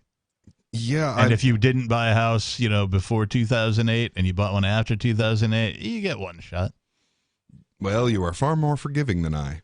Because look, if we had this... I've been learning about forgiveness recently. We had this global meltdown, and this was the cause of it. Not only actually, but officially. Yeah. This was the cause of it. And if you were alive enough to be conscious during that, and then you did it again, like you did that very thing that both actually and officially caused this... I have no sympathy for you at that point. Yeah, it's like the kid who burned his hand twice on the stove. Yeah, exactly. Exactly. You burned your hand, and then you're like, but it's still so glowy and shiny. Oh, yeah. Keep in mind, the same a-holes who were responsible for 2008 are still around and still functioning. They're known as the Federal Reserve and also any other central bank on planet Earth. And then all of the other banks that exist underneath them are also very complicit in all this stuff. And keep in mind that when 2008 happened, the only person who suffered any consequence at all, and believe me, this person didn't cause the whole thing, was Bernie Madoff. Yeah. He was just the scapegoat for 2008. If you look at, read Matt Taibbi's article about everything's effed and no one goes to jail that he wrote for Time magazine, as long before he was appointed by Twitter as like the guy to write about the Twitter files. His article goes into great detail about who is actually responsible for the financial collapse of 2008, and none of those people were even remotely investigated, much less prosecuted and thrown in jail. Yeah, this is the time when all of the financial chickens are coming home to roost. Like, yeah, after 2008, they didn't change anything. There's some young kid listening to us right now going, but that's so old. That was like 15 years ago, right? Right. Because when I was a kid, too, like I'd hear older people talk about stuff like, well, back in 1968, the such and such happened. I'd be like, yeah, but that's so old. That's not now. I mean, I'm not talking about 1897, which is actually what we're going through. But so the SOFR thing, secured overnight financing rate, apparently that's a Federal Reserve yeah. thing.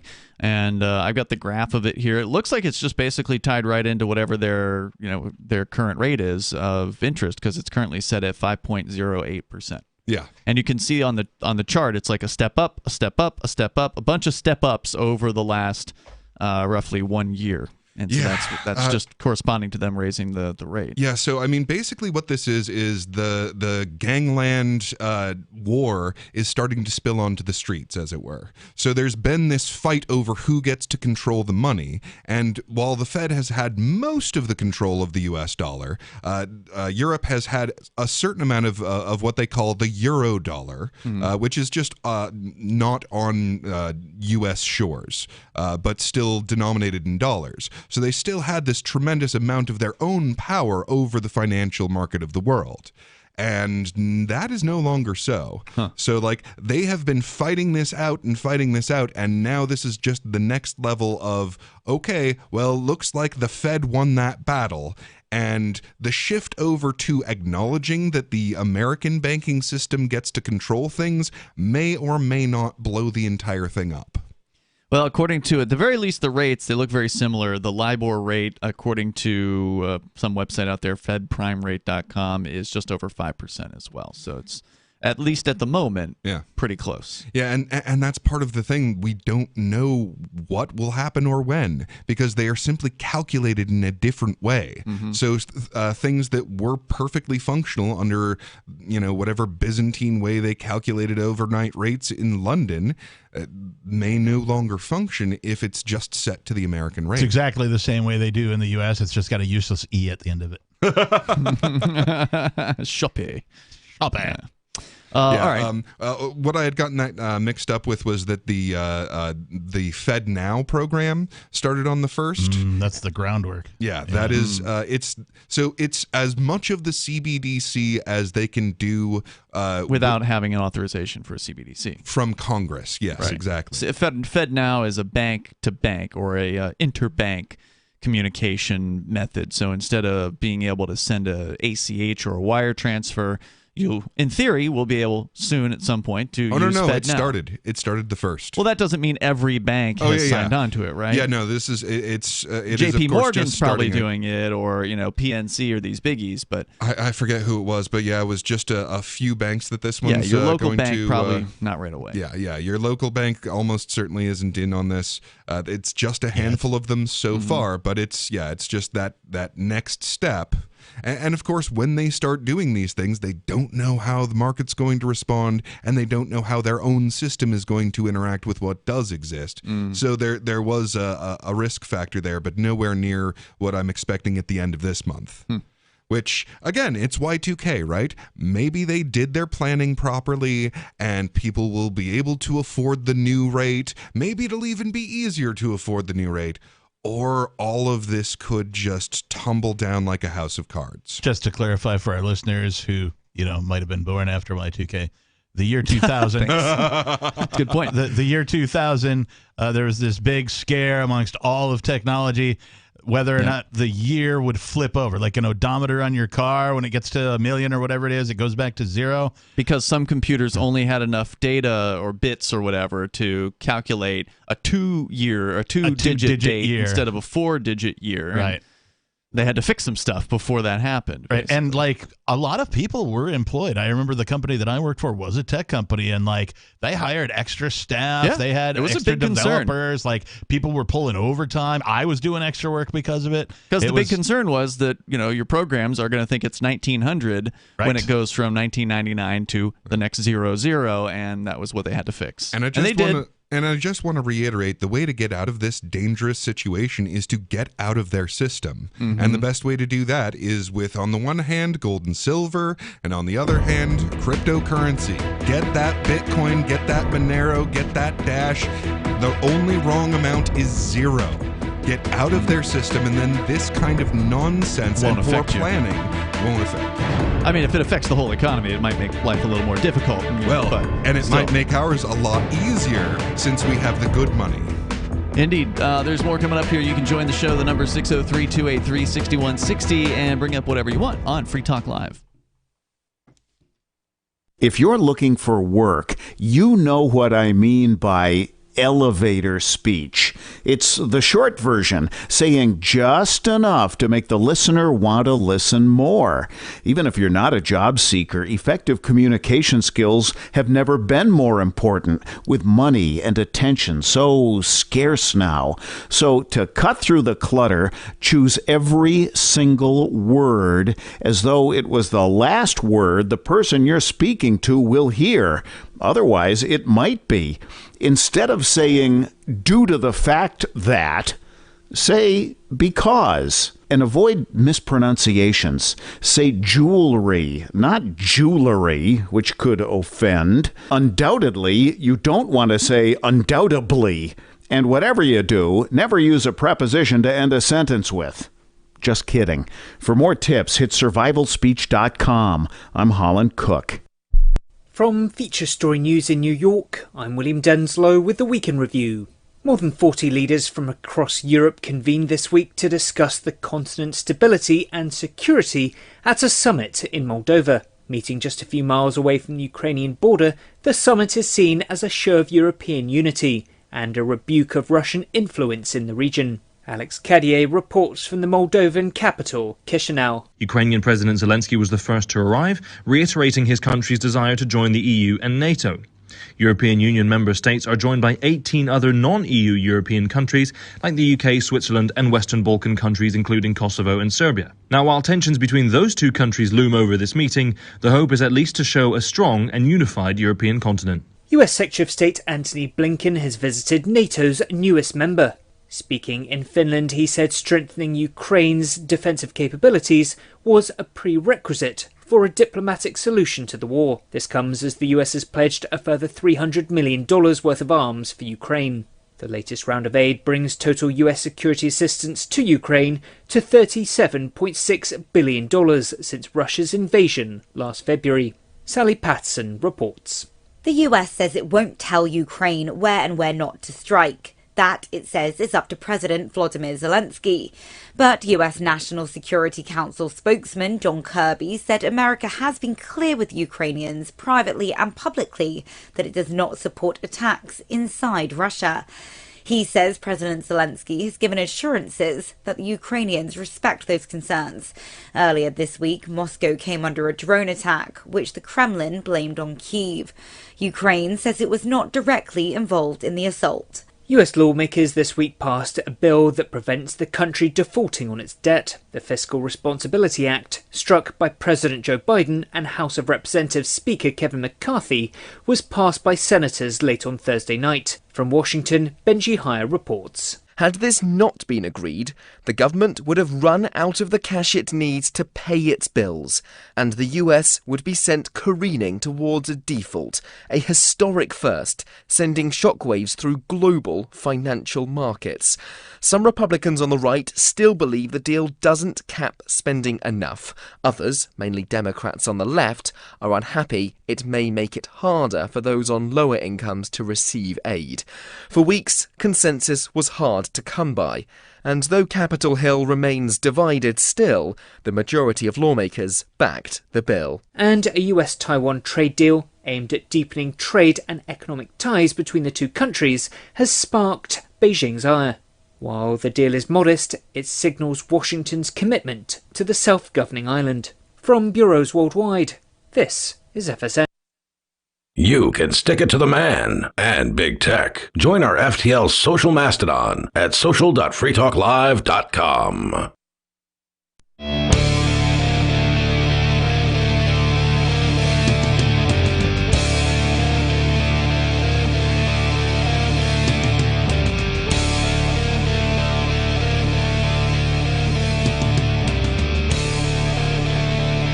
It is Free Talk Live. You can join the show. Bring up whatever you want. And do that at this number, 603-283-6160. We'll get you on the air. You can talk about whatever's on your mind. That's 603-283-6160. We're talking about some economic stuff, as we tend to do on Saturday nights. Peakless Mountaineer pays pretty close attention to a lot of this stuff, and definitely appreciate the expertise here. We're going to get into a little bit more about that, but also, since we were talking about getting good money to replace the bad money being the state money, the government-run systems, the dollars, the euros, the Zimbabwe notes, the whatever, Hey, do you remember when you signed a thing that said you would only and always exclusively use the U.S. dollar? No. Oh, me neither. I don't remember that. Yeah. Me neither. Oh, weird, huh? Wouldn't you know? Yeah, all these government S coins. But there are alternatives, and you mentioned a few of them, Peakless, like cryptocurrency, gold and silver. And I was made aware, I think within the last 24 or 48 hours, that Defy the Grid, which is a very popular, they're not an advertiser, but they are a very popular method of buying the gold back, which we're big fans of here on Free Talk Live. We've talked a lot about these very beautiful 1/1000th of an ounce pieces. I don't know what you call them, not bills, right? They're just, they look kind of like they might be a bill or something like that. They fit in your wallet. Pieces of gold, very flat, very beautiful artwork on them. They're tradable, they're interchangeable, they're different Super denominations. 1/1000th of an ounce is the smallest one, and they've got different states with different designs on them. If you haven't seen the Goldback before, you got to go to goldback.com and check them out. They're incredibly gorgeous. But Defy the Grid is one of the dozens of gold and silver retailers online that will sell you these things, and they're sort of known for being the cheapest generally. Like, they tend to have some of the best rates. I have purchased from them because their rate was better than another place. Yeah. And in fact, our sometimes fill-in host on Sundays, Steve Classic, and another occasional fill-in host, Steve Kahuna, both turned me on to Defy the Grid.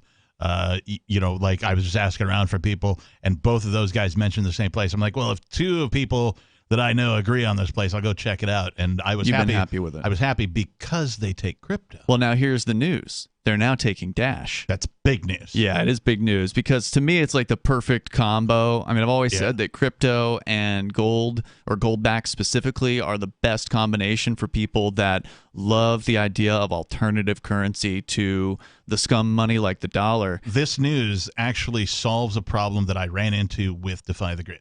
I placed an order for some Goldbacks, and I paid in Bitcoin. Oof!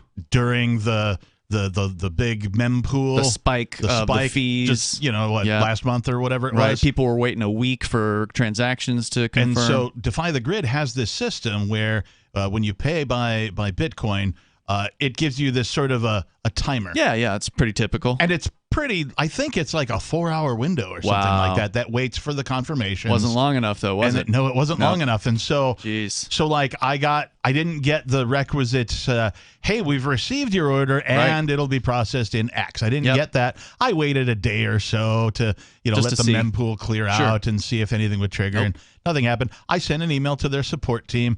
Bam! An hour later, I got an email back saying, "Oh yeah, hey, we see the order. The crypto thing was delayed. We don't know why. They weren't aware, or they didn't want to go into detail." The average merchant doesn't know what the hell's going on with the Bitcoin network. They just know it isn't working right. But they did say, "Hey, we were able to see the transaction. Thanks for the information. We're sending it out today." So they took care of it. Their customer service was great. But Dash now being available at Defy the Grid solves that problem, and also you're not going to pay the expensive Bitcoin fee. Yeah, right, because Dash has a fee of less than a cent per transaction. Bitcoin fees, when I checked a few days ago, were like $2 per transaction. The median fee was $2 per transaction. And if you don't go high enough, you may be waiting for days before the Bitcoin transaction gets confirmed. And if you take Bitcoin in as a retailer and you don't have that first confirmation, the person who sent the amount could cancel the transaction on you. So it's incredibly risky to send out a product before you get that first confirmation. The fact that they did that for you is really going above and beyond. They did indeed receive the confirmation because this was, again, like a day later. So, well, some people were waiting 7 days, Captain. There were some people, Jay Noon, our Thursday night co-host, he waited 7 days before he got a confirmation. I think Mark Edge was waiting 9 days before they got a confirmation. No, it went through, the Bitcoin network. The transaction itself had 2 or 3 confirmations within 24 hours, and then the rest of them came through. So they were able to just base their shipping on the fact that they got at least one confirmation and saw the order, saw that I was a repeat customer, all that kind of stuff. Yeah, and a lot of these problems are why I'm a big proponent of the technology being built on top of that. Things like the Lightning Network, and there's a new project coming out that's very, very interesting so far called ARC. So the technologies that are being built on top of Bitcoin, I think, are going to be the solutions for these problems. But they've been saying that about Lightning for years and years. It's always, it's 18 months away, and then it's never here. And Lightning, I got to say, still in development. Almost no one that I know is excited about. But Dash just works. Well, that's called an echo chamber, Ian. No, it's called, I'm quite connected with people in the crypto community who aren't a bunch of Bitcoin maximalists, and people who actually like to use crypto. None of them are using Lightning. It's just not. Look, it's more complicated. When you, like you said, when Dash, it works, right? You want to send your transaction, you get the address, you send, boom, it's done. And I think with Lightning, you got to open up a channel, and that means you have to front the money that you may end up spending later on in order to open the channel. Don't forget, you have to send an on-chain transaction in order to do that. Or you can just use one of the centralized Lightning services, which is, of course, what they're actually pushing people towards, which is greater centralization. So I think there's a lot of real problems with the idea behind the Lightning Network. Plus, it's funded by the banks, so don't trust it. And as cryptocurrency becomes more valuable, we're going to run into a lot of these same problems on other chains and on other coins. So I think that a lot of the technology being developed right now on Bitcoin, where it is the most problematic, is going to end up being transferred into the other coins and adapted as their layer 2s. There may likely be, in my opinion, some homogenization occurring amongst cryptocurrencies, and that's great because right now we have a whole bunch of different competing cryptocurrencies, and whoever has the best features wins. And for spendability, I think Dash wins hands down. You don't have to wait down. for some future technology. You've got it right now. You've got Chainlock's technology to protect you from the 51% attack, the dreaded 51% attack, which we talked about last week. If you want to hear a lot more about Dash, go check out our Saturday show from last week, and we had a guy, Ryan, on the line with us from the Dash incubator. But there's no need to wait for a confirmation because Dash is irreversible. They did not put that feature into Dash. That's a Bitcoin problem. And again, super low fees. So you send the Dash transaction, it's a done deal.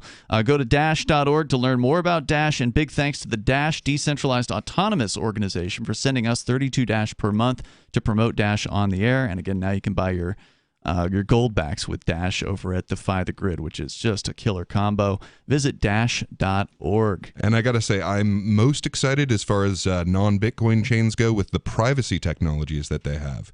Like we briefly mentioned on that show that there was a sort of a Bitcoin mixer idea, but it didn't have the same vulnerabilities as Bitcoin's mixers do, built directly into the way that that verifications happen on the Dash The chain. Dash protocol has a mixing service. Monero, of course, being like the gold standard, so to speak, with privacy. Zcash seems to be moving in a good direction with privacy. Personally, I know I'm a weirdo on this. I'm still holding out hope for some popularity in Pirate Chain, ARRR. It's a cool name, and it's really well made. I've looked into how they built this, and that is the way I would want a privacy chain built. But there's no excitement about it yet. So it had some. I mean, I think Pirate Chain went up to over $10 at one point. It's now, I believe, less than 50 cents. Yep. At least that's what somebody told me recently. Yeah, but I haven't been paying attention to it. Captain, since we're talking about privacy stuff, you had a website that you'd heard about. Now, you haven't tried this yet. I have not. Okay, so they're not a sponsor. We don't know whether they're going to be good or bad or what. Your mileage may vary here, but it's a cool concept. And we've talked to you about Purse before. Yeah. SaveItPurse.com allows you to buy things on Amazon with Bitcoin and Bitcoin Cash. They've been around for several years now, and it's been a pretty successful site. They almost went out of business. I think Roger Ver saved them or something like that. I forget exactly how that went down a few years ago. But they're still around, and it's a useful service that seems, from what I understand from people talking to me about it, seems to have slowed down in recent months. Maybe it's just due to crypto winter. I made a purchase recently on it, and it was we'll say a heavy item, right? Something that was going to cost extra, or not cost, shipping. but shipping. It came in like a wooden crate, that kind of a thing. And I used Purse for that because, I wanted to save some bucks. Yeah, and it did it. What'd you save? 15%. Okay, all right, that's good. That's good. And it was we'll call it $1,000 item. That kind of a thing. So you do the math. That's a significant savings. So somehow I've been following a couple of different Monero people. I don't know if they're directly working for Monero, but they're at least evangelists or, I suspect no one works for Monero. It's just, open source programming. So yeah, it's, Twitter people that, have the Monero logo and that kind of a thing in their profiles. Yeah, they're just fanatics. Someone posted a link to, and I don't get paid for any of this. Right. I just noticed it, and I haven't used it either, so I can't tell you if it's safe or it works. But anonshop.app has a website where you can go to that you can spend Monero anonymously to buy stuff. Ooh. 100% anonymous purchasing. So let's say you want to buy something on Amazon, but you want to be anonymous about it. Basically what you do is you go to their website, you post a link of the thing you want to buy.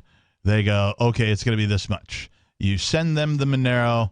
They make the purchase for you, and then they'll deliver it to what's called an Amazon locker. Now, Ian, I had no idea these existed. You hadn't heard of this? I grew up. Amazon locker? Amazon locker, yeah. These things exist all over the Seattle area, of course, so I'm very familiar with them. Basically, instead of having it shipped to your door, if you're like downtown but you live like an hour away or in another city or something, you can order something from Amazon. They'll ship it to a locker, and then you could just go to that locker. They give you a code on your app or on your phone, and you go to you punch in the code, the door opens, and you get your stuff. Nice. So they can do this anonymously with Monero. So you plug in a URL of something you want to buy on Amazon. They go, yep, it's this much. You send them the Monero. They go ahead and order the thing and ship it to an Amazon locker and give you the code to go pick it up. You don't have to provide any ID of any kind. You don't have to tell them your name. You don't have to tell them your address, your zip code, nothing. It's just all done anonymously according to their website. That's awesome. They do, of course, have options for you to ship to your home and that kind of a thing as well. If you don't really care, they'll give you a discount. I think it's an 8% discount if you ship something to your home instead of doing it anonymously. And they have some other thing that they do. I can't remember what it is. Whoa, you get a discount for buying something? Hold on. You mean, is it a discount on the fee they would normally charge you on top for this? Because, I mean, if you're going with anonymity, you normally don't get discounts. You usually pay more for the service. No, hang on. Let me clarify. Okay. The anonymous one, no discount. Oh, okay. If you're shipping to your home address, they'll give you an 8% discount. But is the discount, just to clarify, up to an 8%? Do they have discount. a 10% fee or something that they charge, and then you save 8% on that, or is it that you save 8% on the purchase price? 8% on the order. So I assume, how the hell can they do that? I assume it's just like Purse. Like Purse? Yeah, I was going to say, my assumption is that they do it the same way as Purse. And one of the neat things about... this reminded me exactly of Purse, except for with even more anonymity. Now, if privacy is important to you and you need to buy goods and you have some Monero, why, this might be a thing for you to look into. Yeah, and one of the great things about embracing cryptocurrency as a technology is that I know it's volatile and that scares lots of people, but it also means that you can actually offer a discount, hold it in whatever cryptocurrency that is, assuming you've picked a good one, and eventually that volatility will go over the price by the amount that you need to make this worth your time, then sell it at that level.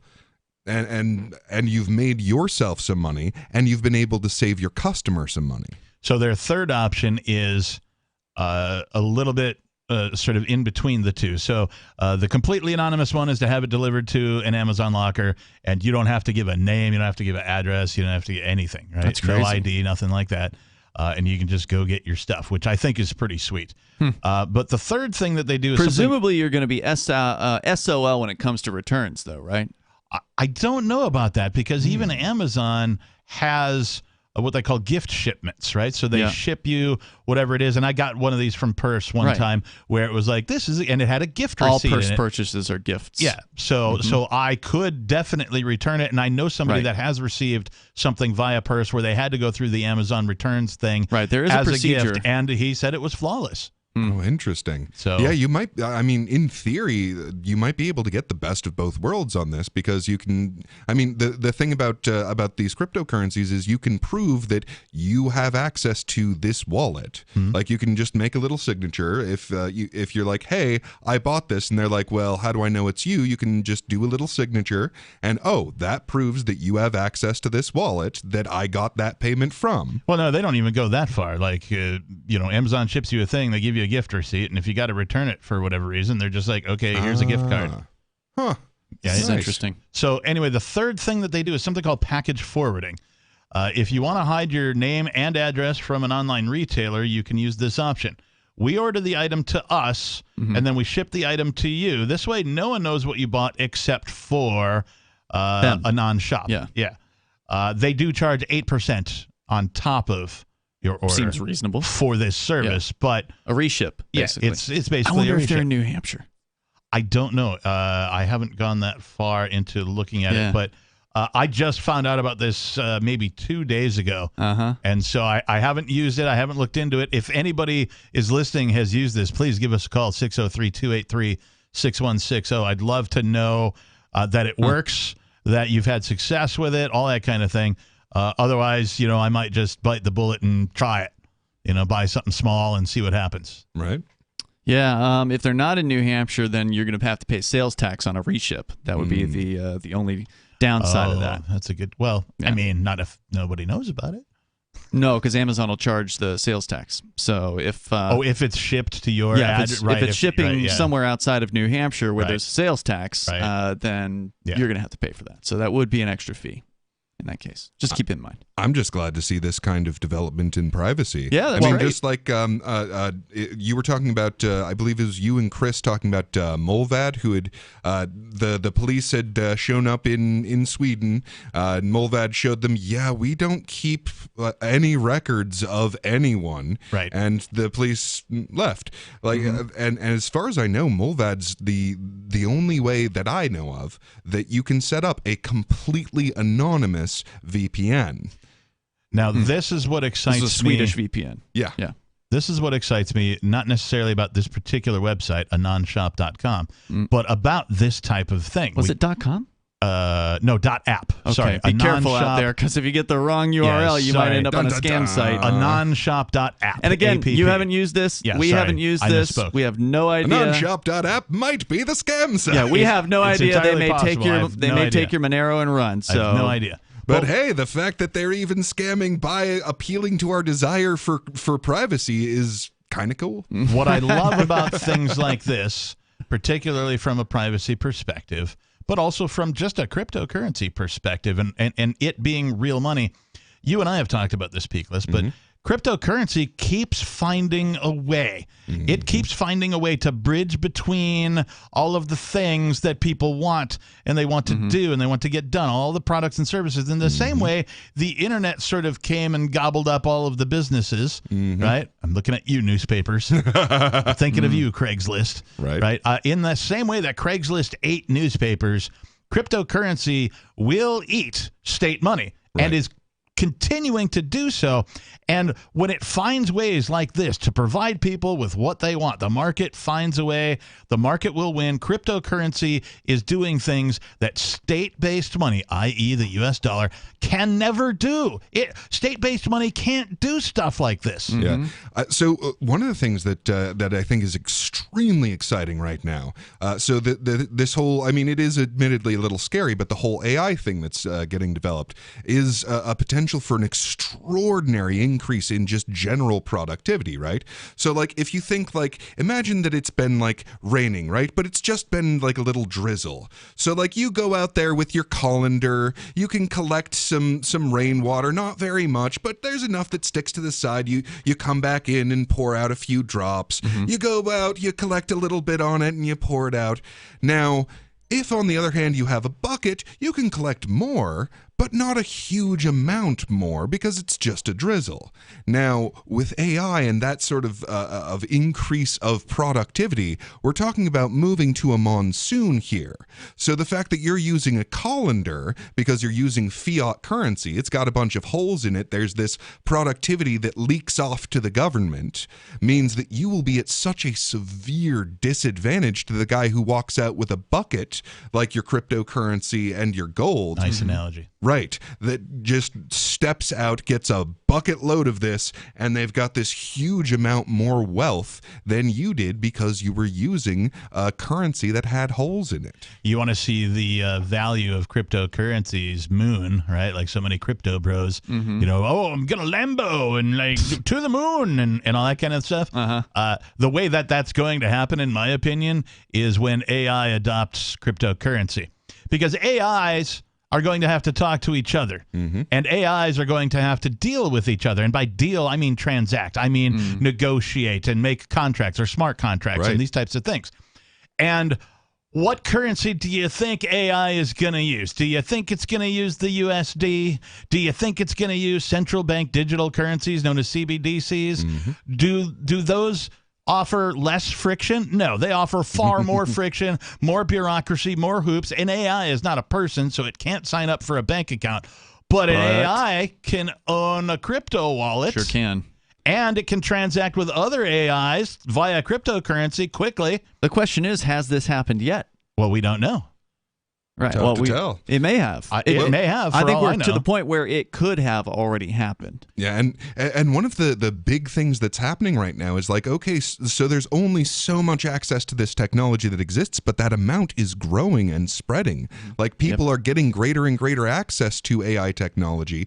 Open source code AI technologies are actually getting higher and higher levels of development. So you're going, you're going to have some AIs that attempt to use central bank digital currencies, that try to use Visa and MasterCard. Oh, there will be the big tech AIs that will absolutely have their claws into, and vice versa, the central bank digital currency. But they're going to have to compete with AIs that have their options open. Right. So there are going to be some AIs that, sure, they tried Visa and MasterCard, and they tried all your fiat currencies, and they tried your central bank digital currency, but man, it's so inefficient. I hate feeling like a broken record, but I've said it before, I'll say it again. The most underrated feature of cryptocurrency is that it does not require you to be a human being to use it. Right. Whereas USD, any other state-based currency, requires you to be a human being. You got to pass Know Your Customer to get into those. Yeah, it's a great point. Yeah, and one thing that I personally absolutely adore about the AI thing and the fact that it's in all of the media and it's this big focus and people are like, oh, cryptocurrency, that's so passé. It's all about AI now. Great, because there's a lot of nonsense that happens when you're the hot new technology. There's just a lot of stupid human activity and scams and lies that get poured into the next big thing. And since now I'm thoroughly convinced beyond a shadow of a doubt that cryptocurrency still is the more important and bigger of the technologies. But the focus has been shifted, so a lot of that scammy nonsense is moving out of the cryptocurrency world and into the AI world. Indeed, and we can talk more about that coming up. Speaking of the old money system, apparently this week the U.S. Treasury Secretary Janet Yellen admitted she was wrong about inflation. You almost never have that. Yeah, almost never does a government bureaucrat actually admit they were wrong about something. So we'll get her exact quote coming up here in a few moments. And, of course, your calls and thoughts are welcome. The number is 603-283-6160. And I know, Peakless, you wanted to talk about AI tonight here as well. More specifically, you had a story about AI and the aging crisis. And we'll find out what the aging crisis is here in a little bit as well. The number is 603-283-6160. Hour number 3 is on the way. You can join us here on Free Talk Live. Free Talk Live. Hey, Jeff, what's up? South Florida, man, that's one of the best places to go out and have fun. There's nothing like going out and shooting a game of pool, drinking a few beers, and seeing some dancing girls. I mean, nothing quite like it, huh, Jeff? Nothing quite like it. Can't do that anywhere else in the country.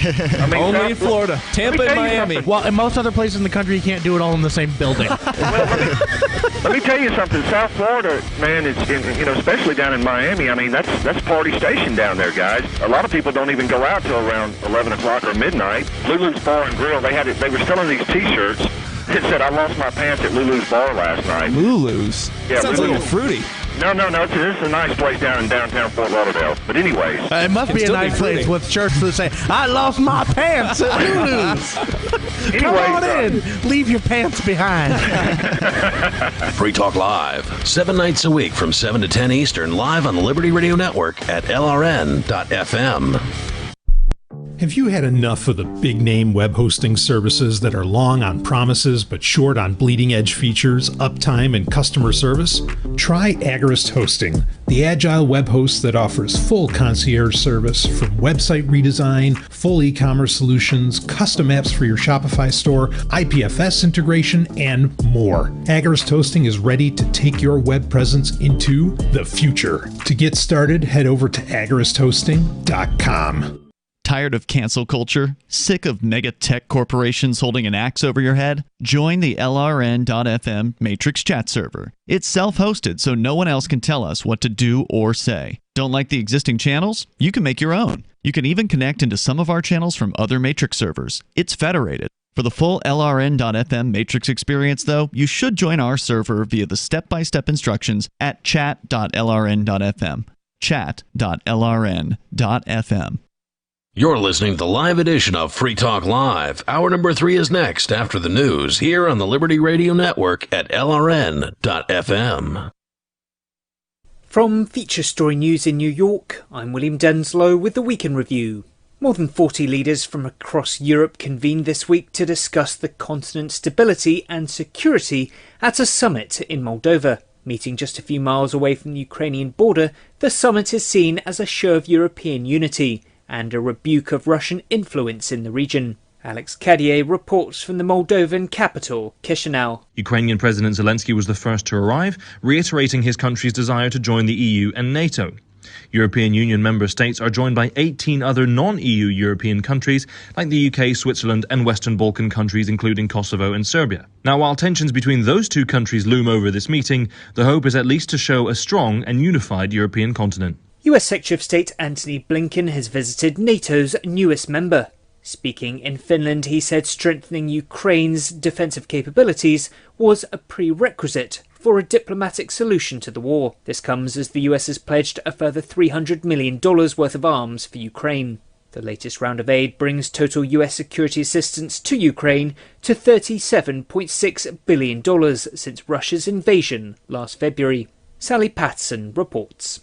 The US says it won't tell Ukraine where and where not to strike. That, it says, is up to President Volodymyr Zelensky. But US National Security Council spokesman John Kirby said America has been clear with Ukrainians privately and publicly that it does not support attacks inside Russia. He says President Zelensky has given assurances that the Ukrainians respect those concerns.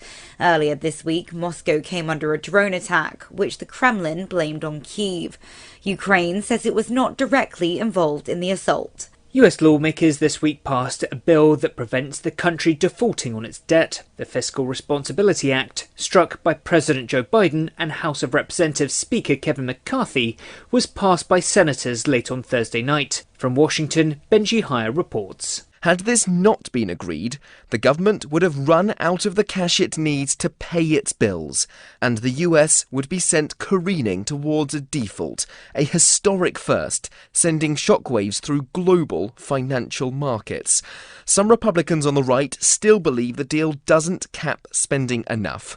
Others, mainly Democrats on the left, are unhappy it may make it harder for those on lower incomes to receive aid.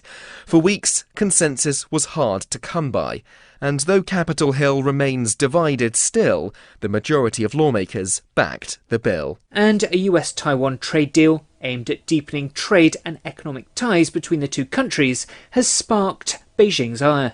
While the deal is modest, it signals Washington's commitment to the self-governing island. From bureaus worldwide, this is FSN. With FSN Spotlight, I'm Simon Marks. Today, what to make of the news that America will not default on its debts.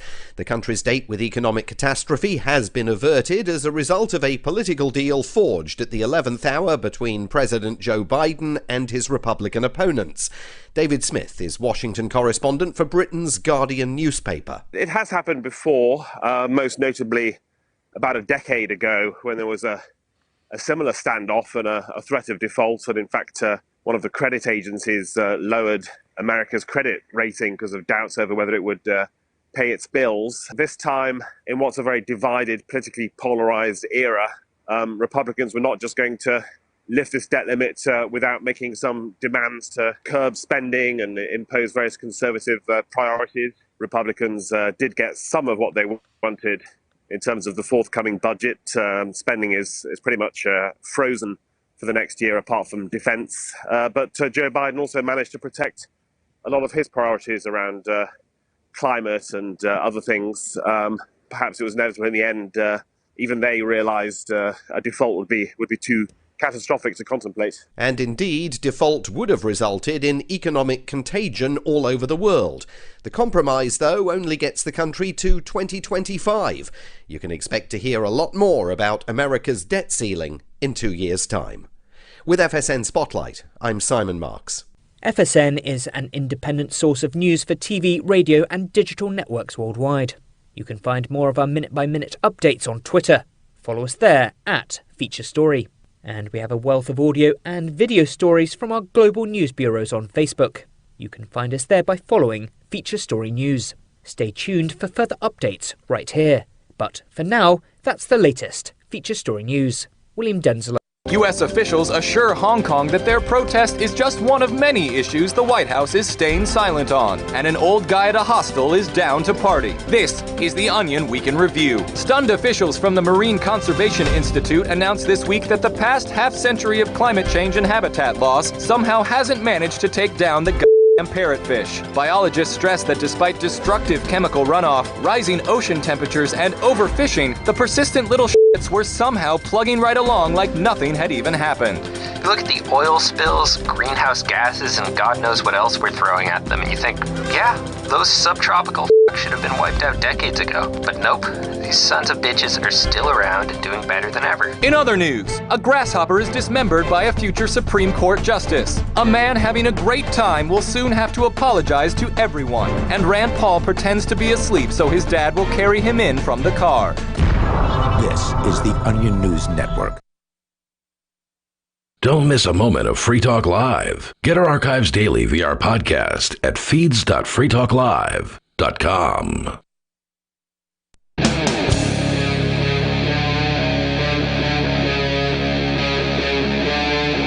Free Talk Live. It's Free Talk Live. We're kicking off the third hour of the show. You can join us here. The number is 603-283-6160. Somebody took a screenshot of you showing off your phone, by the way. One of our chatters over at chat.freetalklive.com.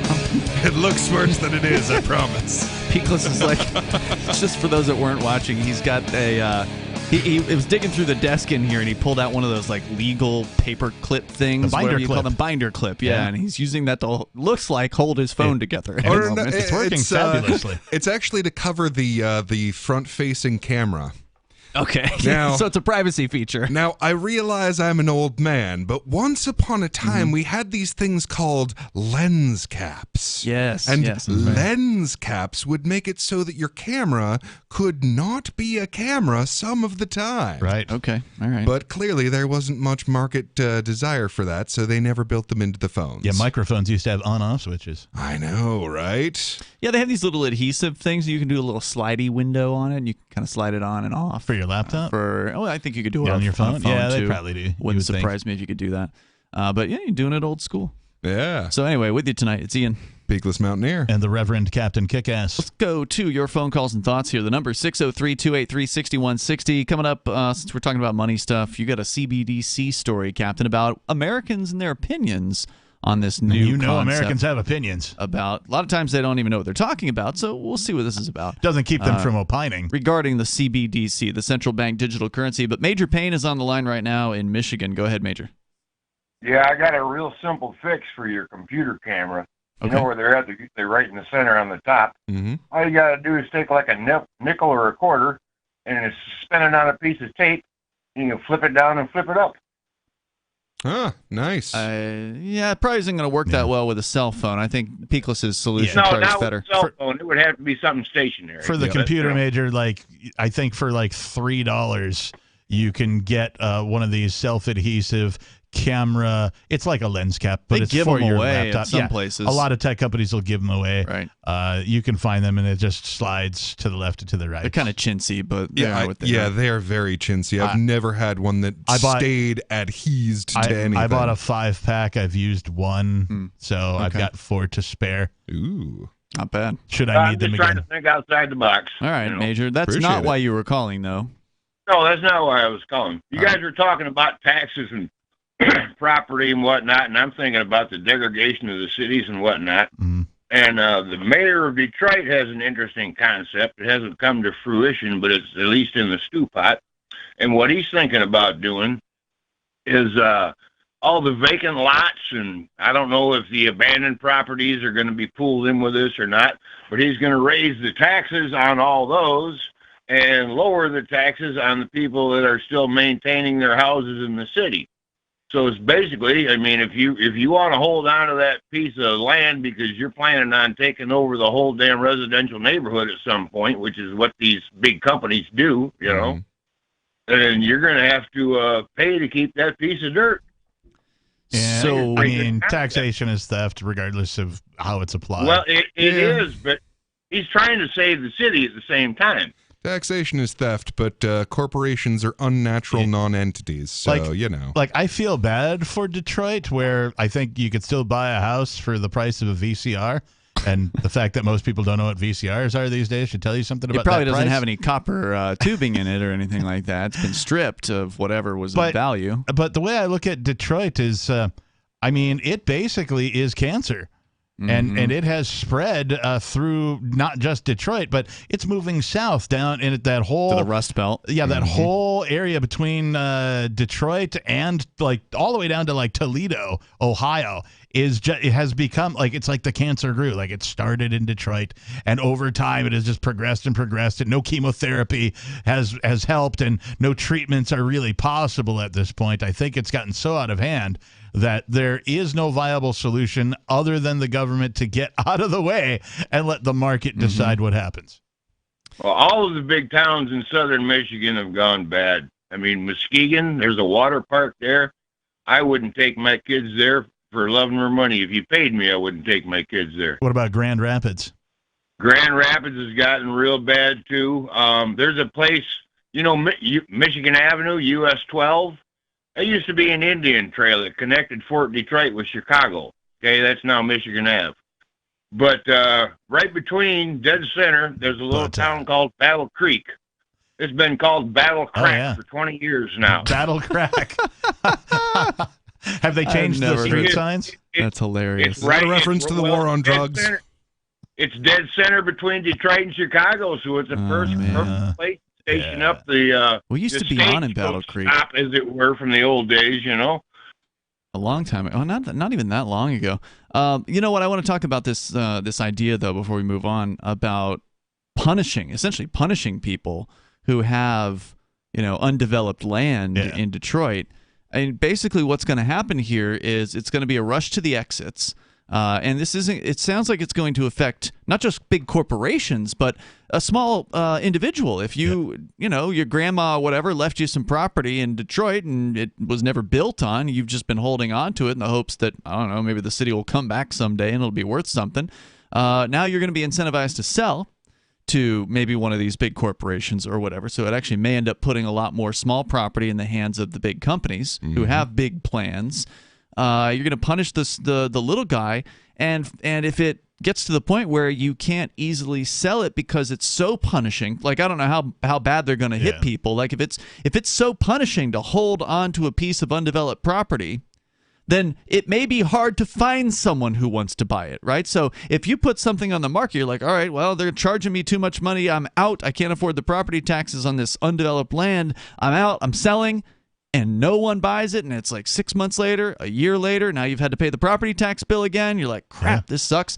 You're just going to turn it over to the city at some point. You're just going to say, you know what, I'm done. You can have it. And so this is actually going to aggregate land to the city, I think. You're absolutely right. Yeah, this is a play. So they want to scare everybody about the corporations coming in and buying all this cheap land and used, old abandoned houses and stuff. That no, they shouldn't have that. So but what this is a land grab by the city to own more land themselves. That's, I think, what this is, for sure. Absolutely. Anything else, Major? Well, you know what might happen to you if you've been worshiping at the altar of FICA faithfully? They may be charging you $60 a month just because your credit score is too good. Because everybody else is lagging on their payments and living above their means. I heard something about this where, like, they're gonna start. I don't even know how they plan to implement this, but they're gonna start charging people for having too good of a credit score. Wow. Yeah, $60 a month. I think if your score is over 820 or 840. Wow, that's crazy. So if you've been worshiping at the altar of FICA, you better get your knee pads on and be ready to grovel some more. Well, obviously you're privileged if you have a high FICA score, so you need to be punished for your privilege. That just means you faithfully pay Massa on time. Which is clearly white privilege. You mean MasterCard? So just to be clear, who's going to be charging the people with good credit? I do not have that information. Okay. Because normally just existing with good credit, no one's able to charge you for that. So I presume it would have to be somebody providing you with some kind of a banking service or whatever. Interesting theory. Thank you, Major, for the call tonight. I appreciate it. Looking at the houses in Detroit right now on Zillow, I've got a filter on for up to $10,000, and there's quite a few options there. If you're willing to buy a real rundown, ramshackle property, they still got them for you there in Detroit. You're going to have a lot of cleanup work to do. Probably better off just tearing the whole thing down. Although why anybody would want to live in Detroit, of course, is the ultimate question. And I think that Detroit is a precursor to what's going to happen to many major metropolitan areas. I think it's a look at, if your city is based on one thing, right, which Detroit was, right, General Motors, right, it was that one thing, making cars. That's what Detroit did. When that thing goes kaput, Detroit became the zombie wasteland that it is now. And didn't help that they had a massive big government with all kinds of, welfare. Well, this is what caused it. Yeah. And why all the major automotive manufacturers left. Yeah. Right? It's because of all that. Had there not been such an oppressive government, they might have had more than one industry. Yeah. Right. So, I mean, you look at younger cities, like one of the reasons that when I was young, I moved to the Seattle area was because the city itself was young. Most of Seattle was built after the 50s, right? So that's pretty young for a major metropolitan area. And that's sort of, one of the draws for it for me back in the day was I'm like, I want to go somewhere young. And when I got there, it really only had Boeing and then the port, right? That was kind of it. Microsoft sort of was up and coming at that point, and so that attracted, and all of a sudden, now Seattle's known as a tech hub. Amazon's there now, right? Yeah, Amazon's there, Microsoft, there's a whole bunch of other tech companies that are there. And so Boeing is there, all the tech companies are there, and the port. So they've got sort of, a trifecta, if you will, of industries going on in the area, which should be a lesson to other cities. Decentralizing in any way, shape, or form is the best way to go about doing things, even if you're a government entity, right? So if you're a city and you want to make sure Detroit doesn't happen to your city, you got to attract a diverse group of businesses to your city, because you never know when one's going to fall out, and if you're dependent on one industry, you're in trouble. You're going to be Detroit. Yep. Yeah, that's a great point. There was an example like that here in New Hampshire, the town of Berlin, in the North Country, as they call it. Oh, yeah. Well, I guess it's technically a city, but it's only like 10,000 people or whatever that live there. It had a big logging industry in Berlin, and the big company shut down at some point, and people started leaving, and the prices of homes started to just fall through the floor, where you could go in there. Probably not now. They've probably gone up somewhat in the last couple of years. But it used to be that you could go to Berlin, lay down $40,000 cash and walk away with a 4 quadplex or whatever, a triplex or something like that. It's like, relatively speaking, like dollar for dollar, adjusted for inflation, the real estate up there is still cheaper. Some of the most inexpensive for a city that you're going to find in New Hampshire. Yeah. To say it's a city is a little bit of a misnomer. It's a town. It's a town, but they call it a city because that's what it's been labeled. Yeah. I have heard bad things about, sort of the good old boys network of the government there. It's true everywhere, though. Right. I mean, those people are everywhere. But if you're, strapped for cash, but you want to buy a house and you're moving to New Hampshire, that might be a place for you to look. Well, nature abhors a monoculture, whether it's Irish potatoes or the car industry of Detroit. Right. If you have only one thing, eventually something will come along that knocks out that one thing, and you will either have something else going on, or you will collapse entirely. And, of course, the only thing that causes something as unnatural as that kind of a business monoculture is the effect of government regulations. Yeah.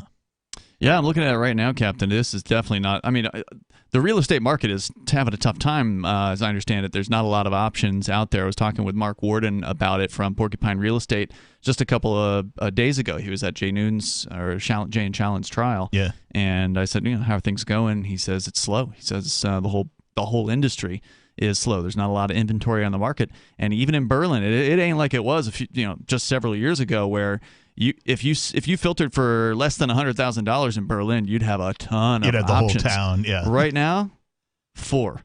Really? There's only 4 houses under $100,000 in Berlin. Yeah, okay, but go to like 150.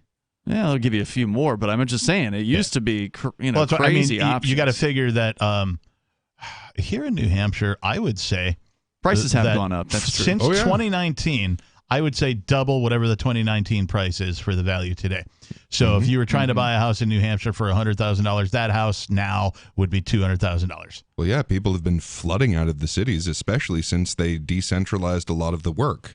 So as soon as they found out, okay, fine, we'll let you Zoom call, well, a lot of them just kept Zoom calling, and it's like, oh, you mean I don't have to live in this horrible cesspit? It's so weird that you talk about this, because I actually had to work really hard and bust my ass at an actual go-to-the-office job to earn the privilege of working from home. Like this was a benefit that they would give only the elite workers, only the ones who've proven themselves to be worthy of the privilege of working from home. And then I moved to New Hampshire, and a year later, COVID kicks in, and now everybody's working from home, right? So I was ahead of the curve again. It's kind of like that blue check mark for Twitter. I never got that. And in fact, here's what I don't like about the Twitter, now that you bring up Twitter, subscriptions.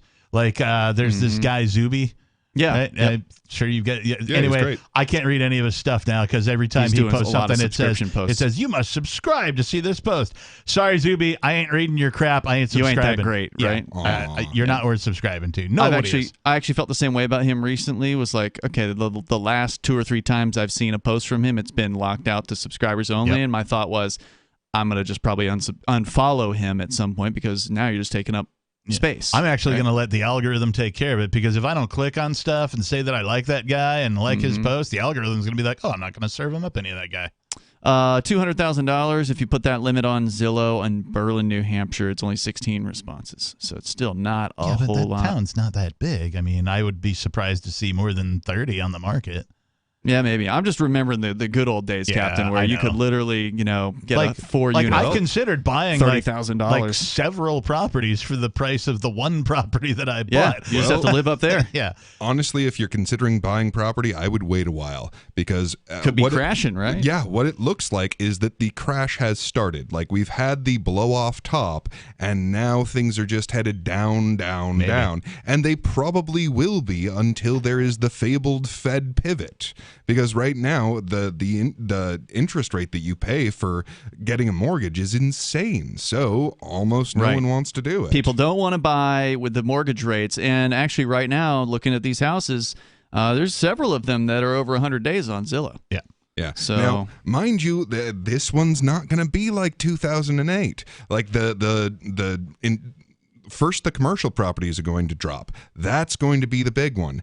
After that happens is when the residential properties are going to drop in price. And that's when you want to snap all this And up. isn't there like $1 trillion in commercial properties coming up for renewal or something like that pretty soon? Yeah, the Or commercial the final payments or whatever they are? Yeah, the commercial real estate market is just not well. It is ill. It's really bad. Yeah. Well, I mean, so like you have a couple of, it's really a perfect storm at this point. So you have just a general, let's call it what it is, people. It's a recession, even if it hasn't been announced by our masters. It's been more than 60 days. Yeah, it's a recession. You have people don't have the money. All of the people are shopping online, so they're not actually going to the shops. So these shops aren't paying for themselves. I mean, it's all of these things all at once. And it's finally coming to a head at this point. So yeah, you do have, and it's this big bubble payment that's at the end, and they do not have the money for it. Oh, and they no longer have the ability to get a loan to pay it off in the future instead. Yeah, there's companies. A company that I used to work for had an office in the Seattle area, and then COVID kicked in. And they just sent everybody home to work from home because they had the tools to do so. And so they did. And they gave up their lease. They walked away from it. Paid whatever they had to pay to do it too, right? Yeah. And there's big penalties for that. And what's funny about this is I lofted the idea of increasing the amount of people who work from home as a cost savings to the company. I put together a spreadsheet.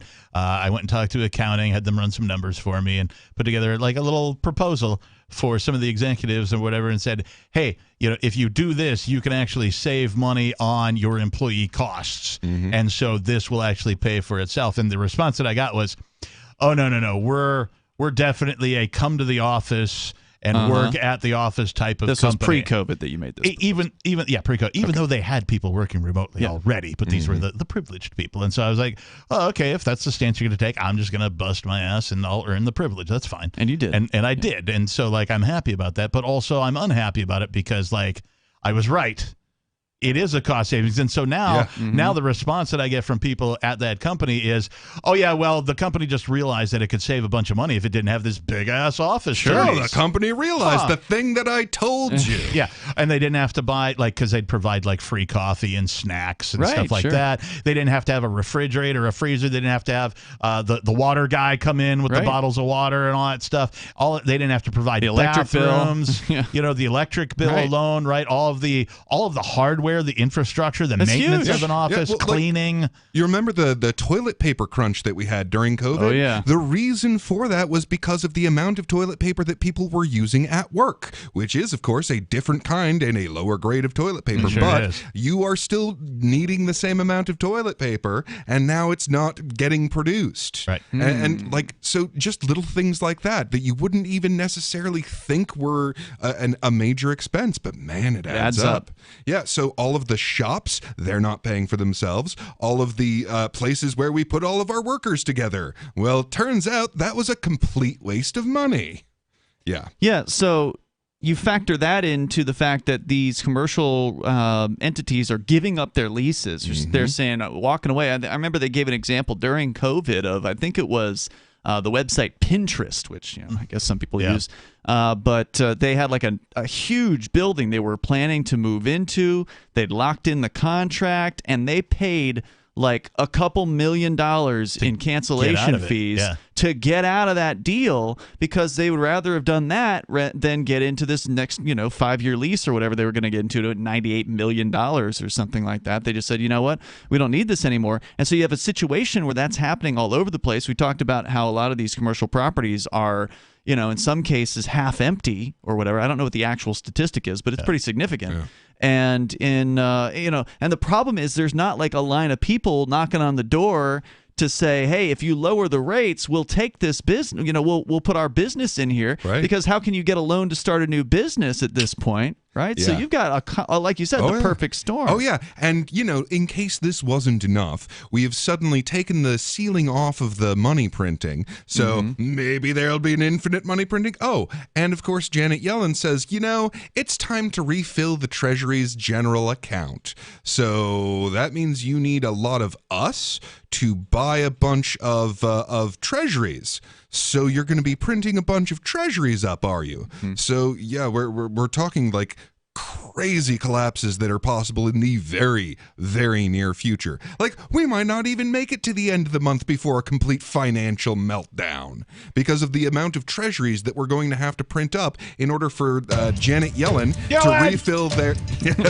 to refill the government's bank account, because they spent all that money bailing out these banks and then failing to bail them out. There's more coming up here. If you want to join the show, the number is 603-283-6160. I was just looking up commercial real estate story from the National Review from just a few days ago. Commercial real estate finding a clearing price. Some holders of New York commercial real estate are throwing in the towel. We can talk about that coming up here. It's Free Talk Live. Hey, you are going to love the movie Victimless Crime Spree. It's hilarious, heartwarming, and carries a ton of inspiring freedom messages. Feeling down about the lack of liberty in your life? You need to put on this film with some friends and have a good laugh. It's a true story about me and my friends in New Hampshire living free, singing, dancing, and getting arrested.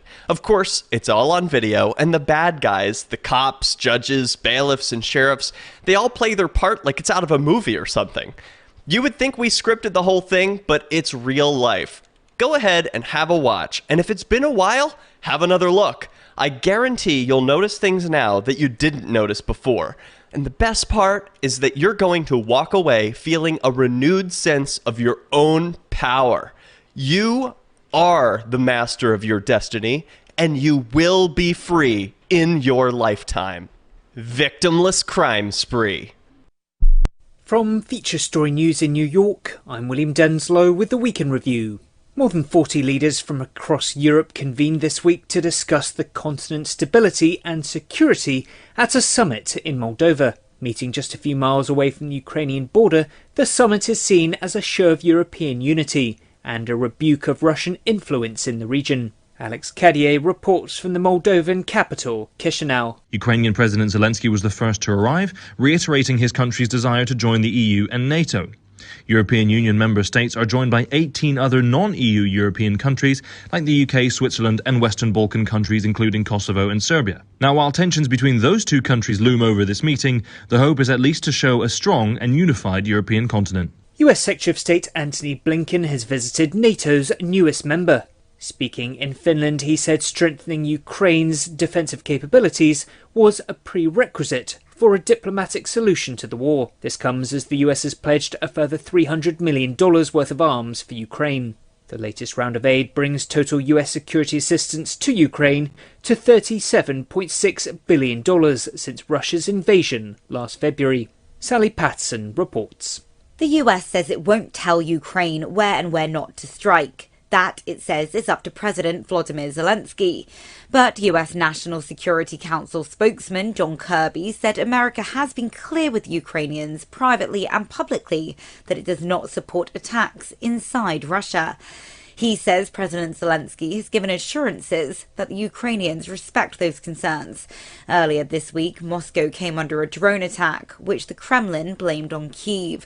Ukraine says it was not directly involved in the assault. US lawmakers this week passed a bill that prevents the country defaulting on its debt. The Fiscal Responsibility Act, struck by President Joe Biden and House of Representatives Speaker Kevin McCarthy, was passed by senators late on Thursday night. For From Washington, Benji Hire reports. Had this not been agreed, the government would have run out of the cash it needs to pay its bills, and the US would be sent careening towards a default, a historic first, sending shockwaves through global financial markets.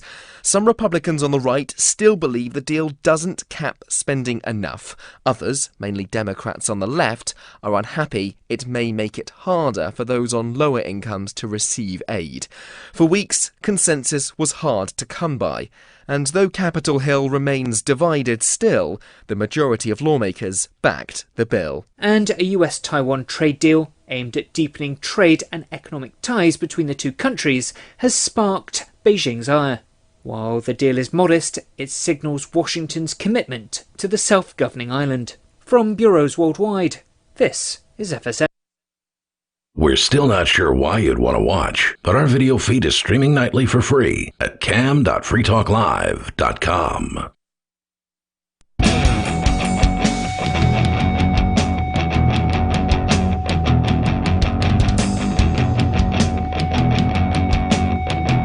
It's Free Talk Live. You can join the show here. The number is 603-283-6160. That's 603-283-6160. We have time for you. If you dial in shortly, we can get you on to talk about whatever is on your mind.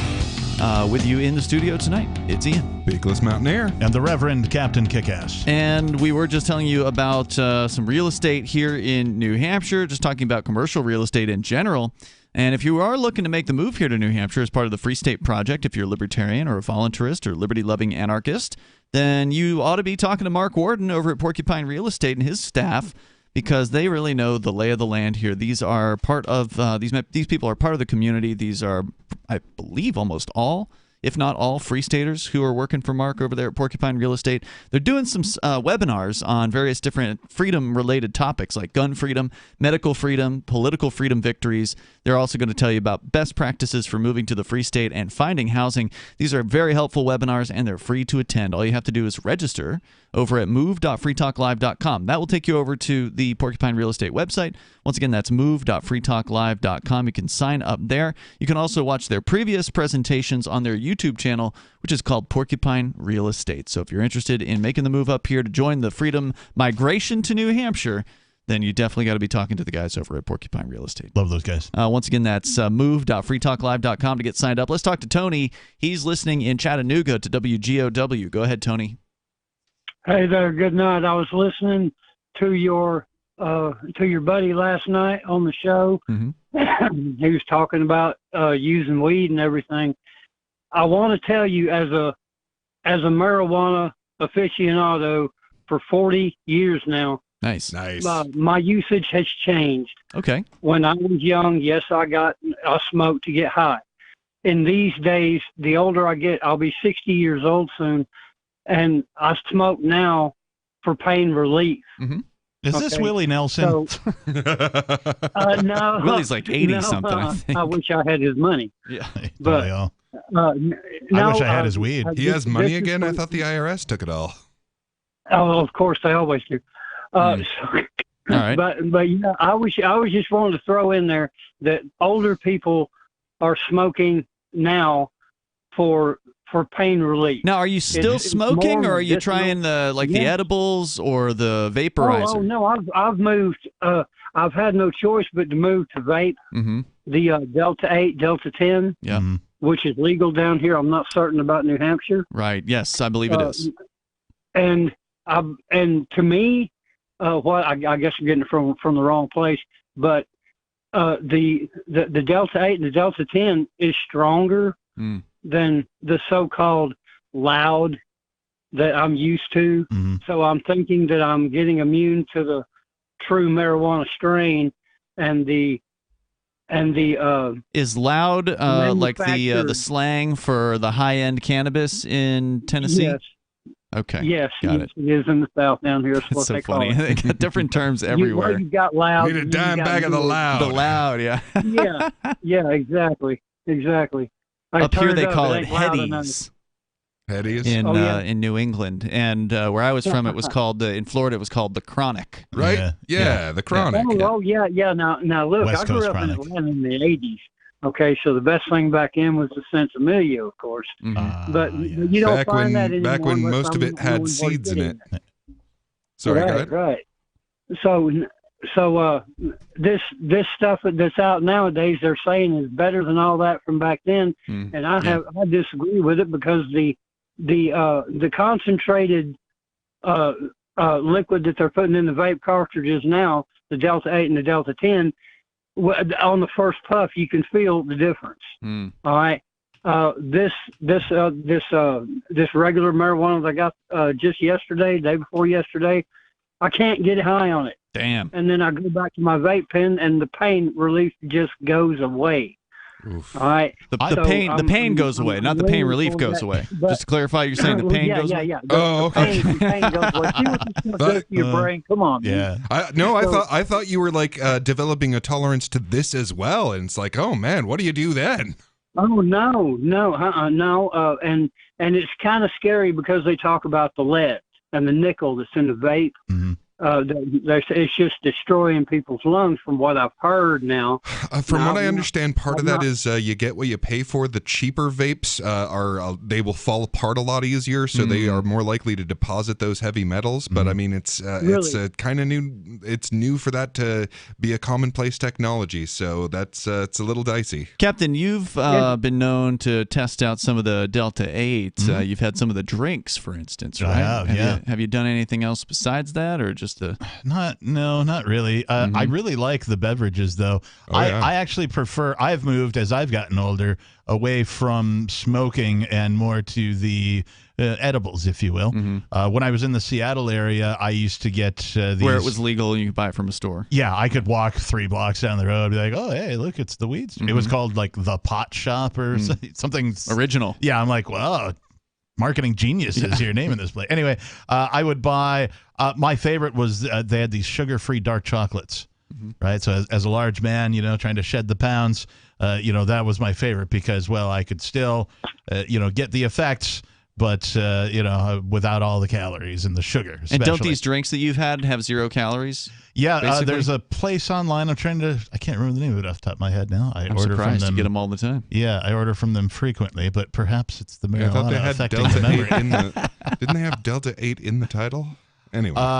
Yes. Yeah, in fact, like I believe their website is like deltabeverages.com, something like that. And you can order it like by the 6-pack or by the case. Okay, sweet. And that kind of a thing. And it just has Delta 8 in it, but they changed their formula. Like, I became a customer and I liked their product, and then they changed their formula, and it was even better.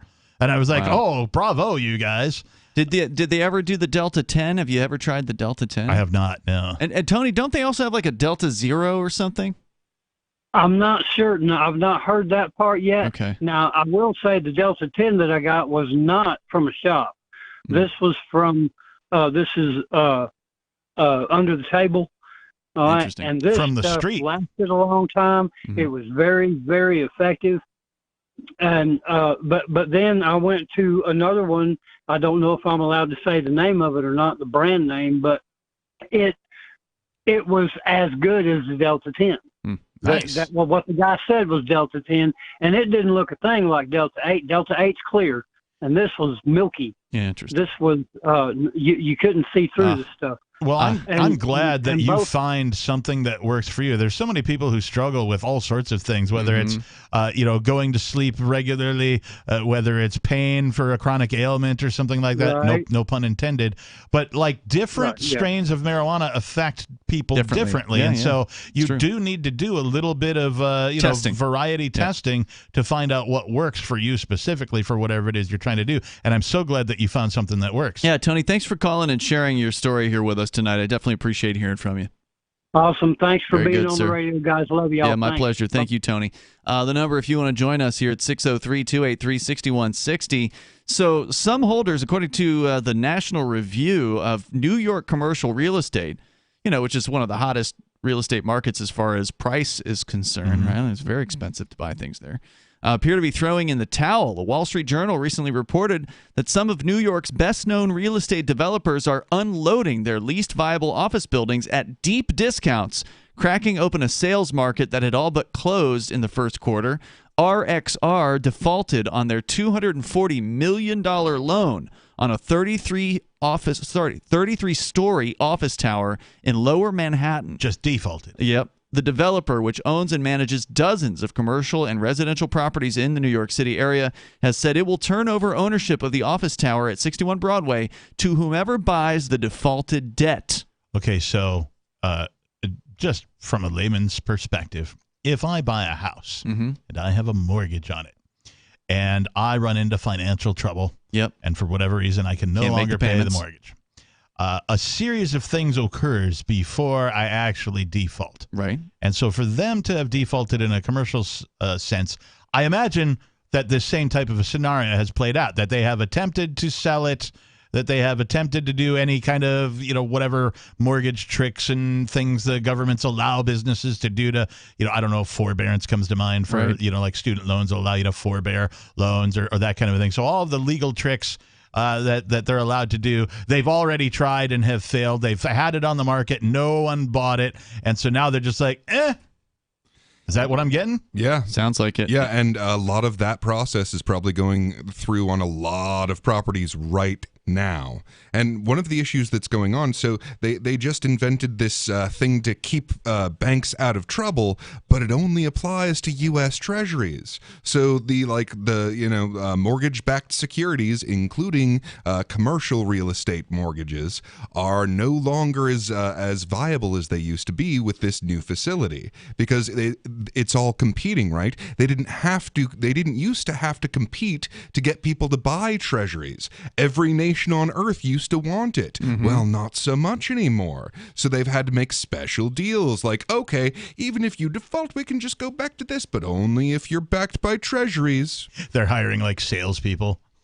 Please buy our securities. Buy our pretty treasuries. much. Yeah, one of the weird things that I'm kind of waiting to see, if they're going to help each other or fight each other, is Yellen and Powell, the chair of the Federal Reserve. They do not see eye to eye on a number of issues, and Powell could help out Yellen with this Treasury thing by reducing what's called the reverse repo rate, which is basically where banks put money in their own bank for the interest rate. He could reduce that, and then they'll be like, oh, well, since I'm not getting any profit from that, I'll move these over into treasuries now.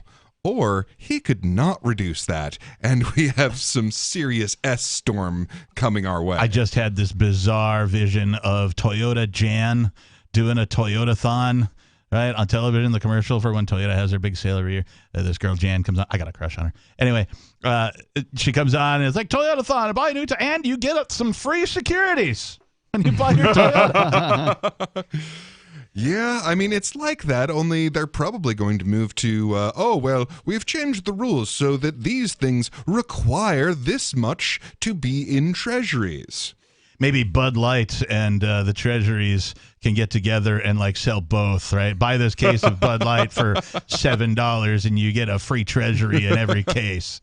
Or buy this treasury, get 10,000 cans of Bud Light free. So here's the other question about this building in New York City, 61 Broadway. What's its current occupancy rate? How many of the floors are rented? Yes. And apparently, according to commercialobserver.com, in a separate article about this, they say it is currently unclear as to what the rate is. Now, they're going to have to give that information up when they're looking to unload the property. How is it unclear? Are people coming and going every day? Well, I guess they just haven't published the number. What's the name of this organization? The Something Observer? Commercial Observer. The commercial. They should start observing, seeing if people are coming and going out of the building. How many of them? Where do they work? In 2014, what floor do they go to? In 2014, when times were good, it was 91% occupied, following its most recent purchase at that time. But now it's unclear, and it did lose a major tenant in 2021 when a company called Notel, which had occupied 4 floors of the building, filed for bankruptcy in January of 2021. Let me guess, they were a hotel chain? I don't know. KNOTEL, if you want to go. Wait, what was the last? That sounds legit. What was the last reported occupancy rate? 91%, but that was in 2014. Oh, okay. That was in 2014, and they lost a four-story tenant in 2021. So it's a 33-story building, so, Back when America was rich enough to overthrow the government of Ukraine. So even if sellers are appearing in the market, will buyers appear in the market? Yeah, it's like okay, so I'll give this apartment building to whoever wants to take on the mortgage. Well, how many renters do you have? I'm not telling. Yeah. Right. Okay, I'll give you $1. Right. Yeah, so it'll be interesting to see where this thing sells at. I mean, somebody in this article is predicting it'll sell for half of its whatever assessed price. The most important question is, what is the tax liability of that building in New York City? Yeah. God knows. Like how much does an owner have to pay to own that building? Because even if you could buy that building for $1, right, that's not important. The sale price is the least important part in my book. The most important part is how much is the tax bill every month. Not only that, you're also talking about New York City, and there's all kinds of other Yeah. requirements that are involved. In fact, they address that in another paragraph here. Oh, hoop jumping. Where if New York City, they say, is serious about reviving the prospects of buildings where in some cases abandonment is the most cost-efficient option, bringing urban blight in the wake of their failure, it will drop the retrofitting requirement. And what they're referring to is retrofitting requirements for green climate stuff. So the New York City government wants to shove all this green stuff down all these building owners' throats. And some of these guys are saying, look, we can't find tenants right now without taking on all the extra cost of retrofitting the building. Yeah. And you guys are charging us God knows how much taxes every year. They're like, screw this. I've got it. You just get rid of your remaining tenants, and then you're perfectly green because no one's No using energy. any electricity at all. Then you can get the tax credits off of being super duper green and maybe pay your taxes on having the building. Yeah. Now let's go to the phones here. We've got caller. You're on Free Talk Live. What's your name? Hey, this is Rusty from Portland. Hey, Rusty. What's on your mind tonight? Y'all were talking about a non-shop, and I can report it is not a scam. This is a nonshop.app. You've used it? Yep. Yeah, Okay. I've used it twice. Tell us more. But you got to remember a couple of things when you use it. You got to make sure the package will actually fit in the locker. Mm-hmm. And if you go pick up the package, you might want to wear a mask and sunglasses. Right. It'll be on camera. Right, the business that has these lockers, apparently they're located inside like a pack mail or something like that. Or Yeah, I was at the Home Depot recently, and they have something similar at the Home Depot. If you go to like the Home Depot online and order something, if it's small enough, they'll just send you a text to your phone, be like, hey, your order's ready. It's in locker such and such. Enter this code when you get there. So I went and I did that. But yeah, indeed, the interface that you use to enter the code and then the door opens for you, that interface has a camera on it. They're not hiding it. It looks a lot like the camera at your ATM, your drive-through ATM. So I imagine the Amazon lockers, kind of the same thing. Probably the same company provides the interface for them as does Home Depot. So I imagine that our caller, Rusty, is correct that, yeah, if you want to maintain 100% anonymity, maybe even pay somebody else to go get it for you. That's a good Well, point. that's another thing with the home delivery. You can use that option and still maintain some privacy. All you have to do is use an alias and not your own address. You don't have to send it to a locker. So like a commercial office box? Or what was That it? or a friend's house, anything. It doesn't really matter as long as you have access to it. Yeah, a lot of times at your own home, you may be getting mail for previous tenants or something like that. Just because they didn't change their address or whatever, it didn't make it through the system. However, it's still coming in. Just put their name on it, and it'll come to you. Right. Huh. Clever. I mean, technically, it's not legal to open mail addressed to anybody else, but I mean, if you don't tell anybody, then they're not going to know. It was intended for you. It wasn't their actual mail. You just put that other name on it, or you can just make up a name and hope that it gets delivered to the house. Well, and hypothetically, since I'm a human being, I can invent a company, and in that company, I can just have an office that happens to have the same name as this person I'm receiving mail for. You can do that, sure. What a coincidence. I think it's actually legal to receive mail in alias. Yeah, it probably is. Okay, so I'm not a lawyer. This isn't legal advice. So you've used it twice. You've purchased products that do fit in I assume the Amazon locker. You're on the West Coast. What else do your regular folks need to know? You used Monero, obviously, I assume. Is that the only option? Is Monero only? Yes, Monero's the only option, Okay. but the customer service was great. Like the first order, I had to switch out something, and instead of making me send him more Monero, he just like covered the couple extra bucks, just like whatever. And are you getting So a I thought that discount was for nice. ordering this product, or is it full price? I do not remember getting a discount, but I Okay. used the locker. Okay. Right. Yeah, I wouldn't think you're going to get a discount Right. on The, this. the You know- locker wasn't supposed to give you the discount. It was the home delivery that would. Oh, the home Right. delivery. Yeah. Okay, gotcha. All right. Hey, No. thanks for the recommendation. Anything else you want to share? Yeah, have you heard of Cake Pay? Cake No, is this related to the Cake Wallet? Yes. I've heard of the Cake Wallet. Kind of like Dash Direct, but it's for Monero. It's like really you can buy gift cards on the spot for Whoa. exactly the amount you need. All you need is an email address. You can use a burner email. It doesn't matter. Sweet. And they have all the stores you can imagine, and they do discounts too. Nice. All right. Good to know. Thanks for the call tonight, Rusty. I appreciate hearing from you. Yeah, thanks, Rusty. CakePay.com, apparently. Yeah, good to know. Heck Check that one out. Check that out for sure. All right, let's continue here. We've got this caller. You're on Free Talk Live. What's your name? Oliver. Oliver? Yes. You're on the air, sir. What's on your mind? Have y'all heard of the movie The Sound of Freedom? No, I don't think I have. What is that? No. It's a really important thing that talks about the way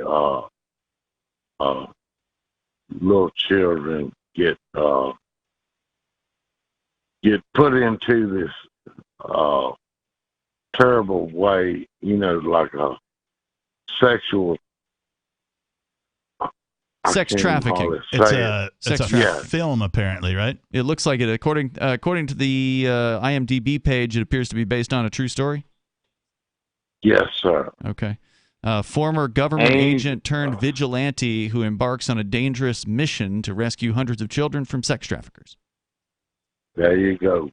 Hey, these guys are releasing and their film on the same day I release my EP. Well, Okay. just Oh, it hasn't just come out because it's like he says, what can you do? Well, this is a little thing I can do is just put it on the air with y'all tonight. Okay. Hell yeah. Have you seen the movie, or are you just saying you're excited about it? No, I think July the 4th is the date that it comes out. It's Angel.com is the one that produced the movie. And the name of the movie is Sound of Freedom. Yeah, I've got a little blurb here that says Sound of Freedom is a true story film that exposes the darkness of child trafficking. I mean, look, I'm a construction. I'm a union. I'm a union pipe fitter, and I see all these Mexicans on the job every day, and every now and then, there's a whole lot of girls coming there, and I just wonder when I look at them what it took for them to get here, and I hope it didn't. You see what I mean? Yeah, I do. Yeah, I mean, I see. I mean, definitely, human trafficking is a problem, and the real solution, of course, is to legalize prostitution and to legalize immigration, to make it possible for people to cross the borders without having to deal with bureaucracy or deal with criminals. Yeah, because it's going to go one way or another. Of course, the bureaucrats are criminals too, just a different sort. And so what you have happening, of course, in a lot of cases is people are willing to sell themselves into slavery, and sometimes I imagine that would include sex slavery in order to get themselves across the border. And there's been cases of people who do it just to get their children across the border. Sure. You know, they're like, look, I want my kids to have a better life, so I'm willing to sacrifice so that my kids can be free. But if it were legal to just simply come here, then they wouldn't have to do that. Yeah. And if it were legal to be a prostitute, then that would take a huge market segment away from these, underground sex dealers. Yeah, abolish passports, abolish immigration completely. Let people of planet Earth be free. We are all Earthlings. There's, outside from your preferred climate, right? Most people are generally able to travel to a place that suits them. When governments get in the way, you are preventing human beings from being free. Looks like Mira Sorvino's in this one. And if you talk about child trafficking and especially child sex trafficking, what immediately comes to my mind is the Jeffrey Epstein, the blackmail rings that are the foundation of the cruelty and power structures that run government. Out of time for tonight. Oliver, thanks for the call tonight. I appreciate the call and the heads up. And you guys are going to come back here in about a half an hour for, not on the radio, for video only, our video feeds only. Watch.freetalklive.com. You'll be able to see the show and listen that way if you want. Beard Talk Live coming up at 10:30 Eastern Time with these guys. So stay tuned for that. We'll see you online in the meantime at freetalklive.com. Free Talk Live is brought to you by Dash Digital Cash. Dash is the cryptocurrency designed to be used for spending. In addition to being one of the world's first cryptocurrencies, Dash was the first crypto project to have a decentralized autonomous organization that to this day continues to improve and promote Dash. Every month, 10% of the mining rewards go into a treasury. Anyone with one Dash to spend can put forward a proposal to the Dash masternodes to vote on. The masternodes vet the proposals and decide which ones move forward and are funded by the Treasury. In fact, that's exactly how we got this sponsorship. Nowadays, DAOs are plentiful, but Dash paved the way by doing it first, nearly a decade ago. Dash is one of the oldest cryptocurrencies and is widely available on exchanges and in multi-crypto wallets. It's easy to get and use Dash. Start by learning more at dash.org. Thanks to the Dash DAO for sending us 32 Dash per month to promote Dash on the air. Visit dash.org to learn about Dash. Dash.org. Are you tired of governments around the world killing innocent people?